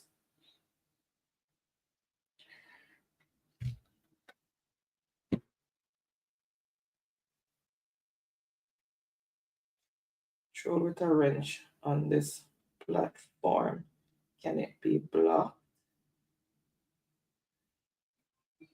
We don't have any throws with wrenches. Person who have wrenches were awarded wrenches.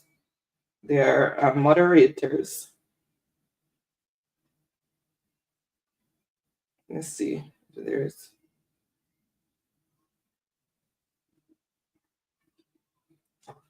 all right. I see the answer that I am looking for, and it is Revelation. Yep, so Revelation. All right, let's see who first came in with the correct. Welcome, welcome, David.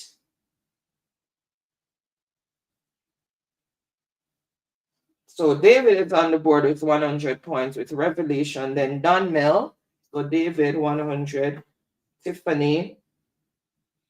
Missy Bram Bram. The answers came in.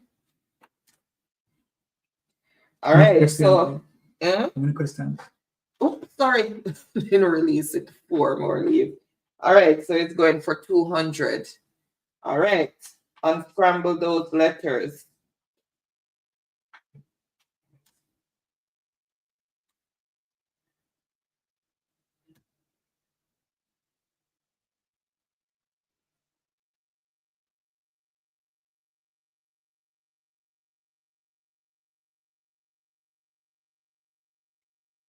All right, everybody run out Panda one day, and it is Samuel, the book of Samuel, and that is 200 points. So what we have, what was it, first and second Samuel? I made up to know all the books in the Old Testament, all the books in the New Testament, and know them in order and can recite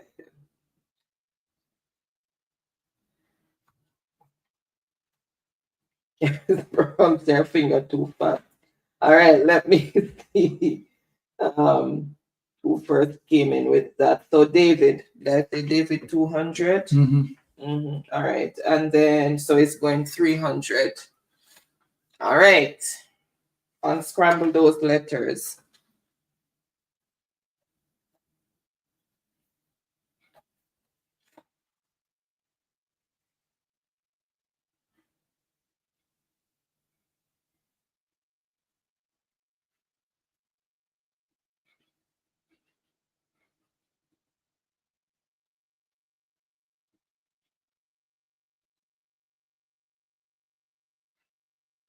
Right, I see the answer that I am looking for.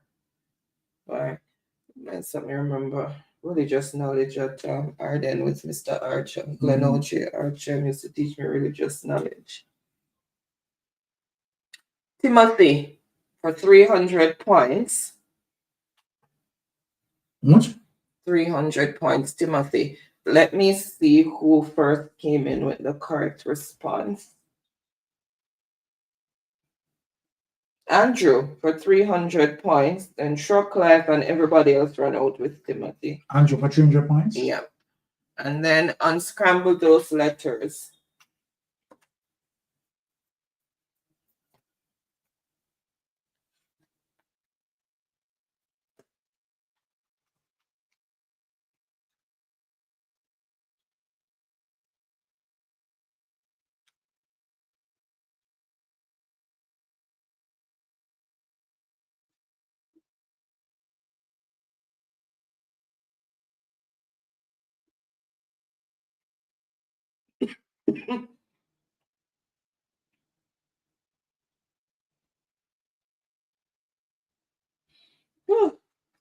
I wonder if we make it back in time.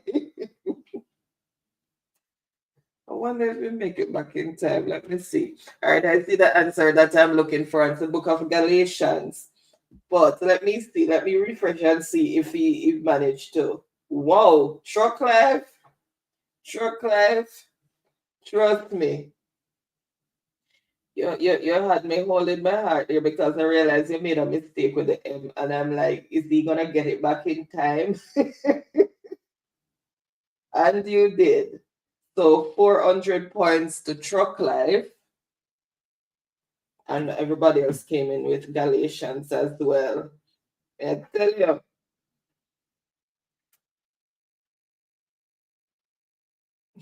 All right, so let me just open up the last one. So unscramble those letters.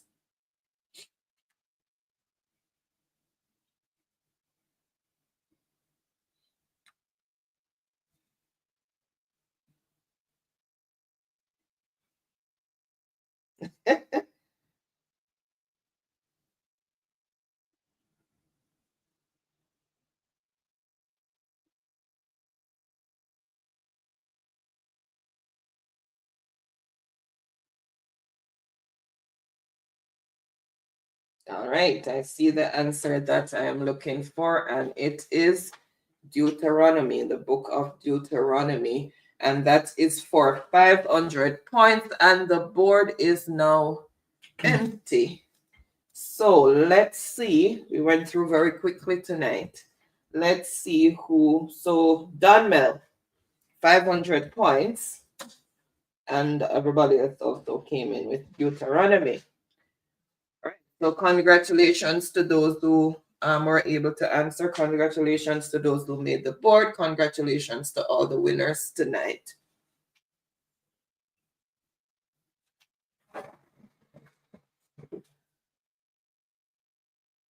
Why you don't put on a shirt so that you can just get it?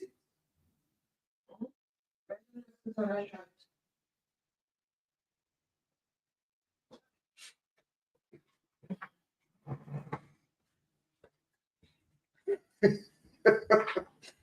Oh my goodness. The race is not for the swift, Miss Bram Bram, but who can endure to the end. They'll tell you that is my motto. I keep saying that from day one. Because many of the persons on here tonight were like slow coaches, hardly going anywhere at the beginning, and now there are forces to reckon with.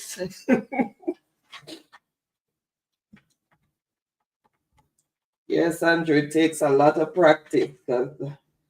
For the past, 3 years, people have gotten their practices, and trust me, it's like Olympic fingers over here.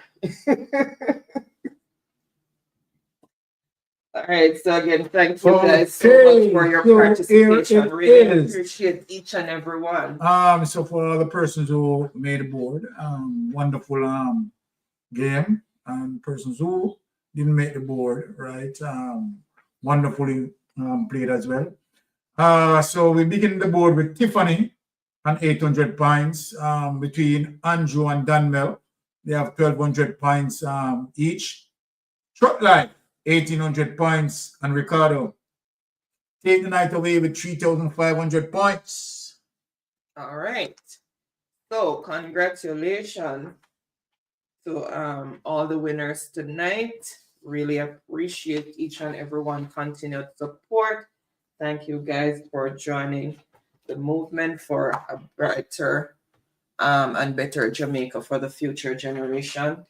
Really, really appreciate each and everyone. Thank you for those who started with us. Thank you for those who joined us along the journey. And thank you for those who have joined tonight. Welcome to all the new subscribers. Way to go, Ricky. Work the stay up. Go sleep. All right, thank you guys. We're not gonna delay because both of us have work in the morning. So have a wonderful and blessed weekend. Remember tomorrow, because of the time change, I think it's still a 2 hours different. Mr. Rattigan will be on 3 p.m. Yes. New York time. We just had a time change on Sunday, so I am a bit fuzzy in the head right now. Did they turn their clock back or did it stay the same? I don't know. But it's 3 p.m. New York time, so I guess once they put out the notification, you'll see the correct time for your time zone.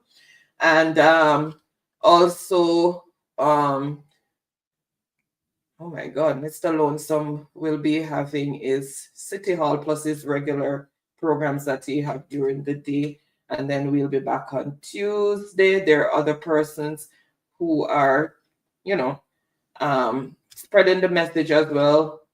One voice, different method of spreading the message. So you can go join all the platforms that are spreading the good news and trying to educate persons so that they can make more informed decisions so we can have a better and brighter future for our country and generations to come. Six boss, Mr. Grant. All right, so guys, I'm gonna say good night and safe travel on the gravel until next time. One love. Blessings. Have a wonderful and blessed weekend.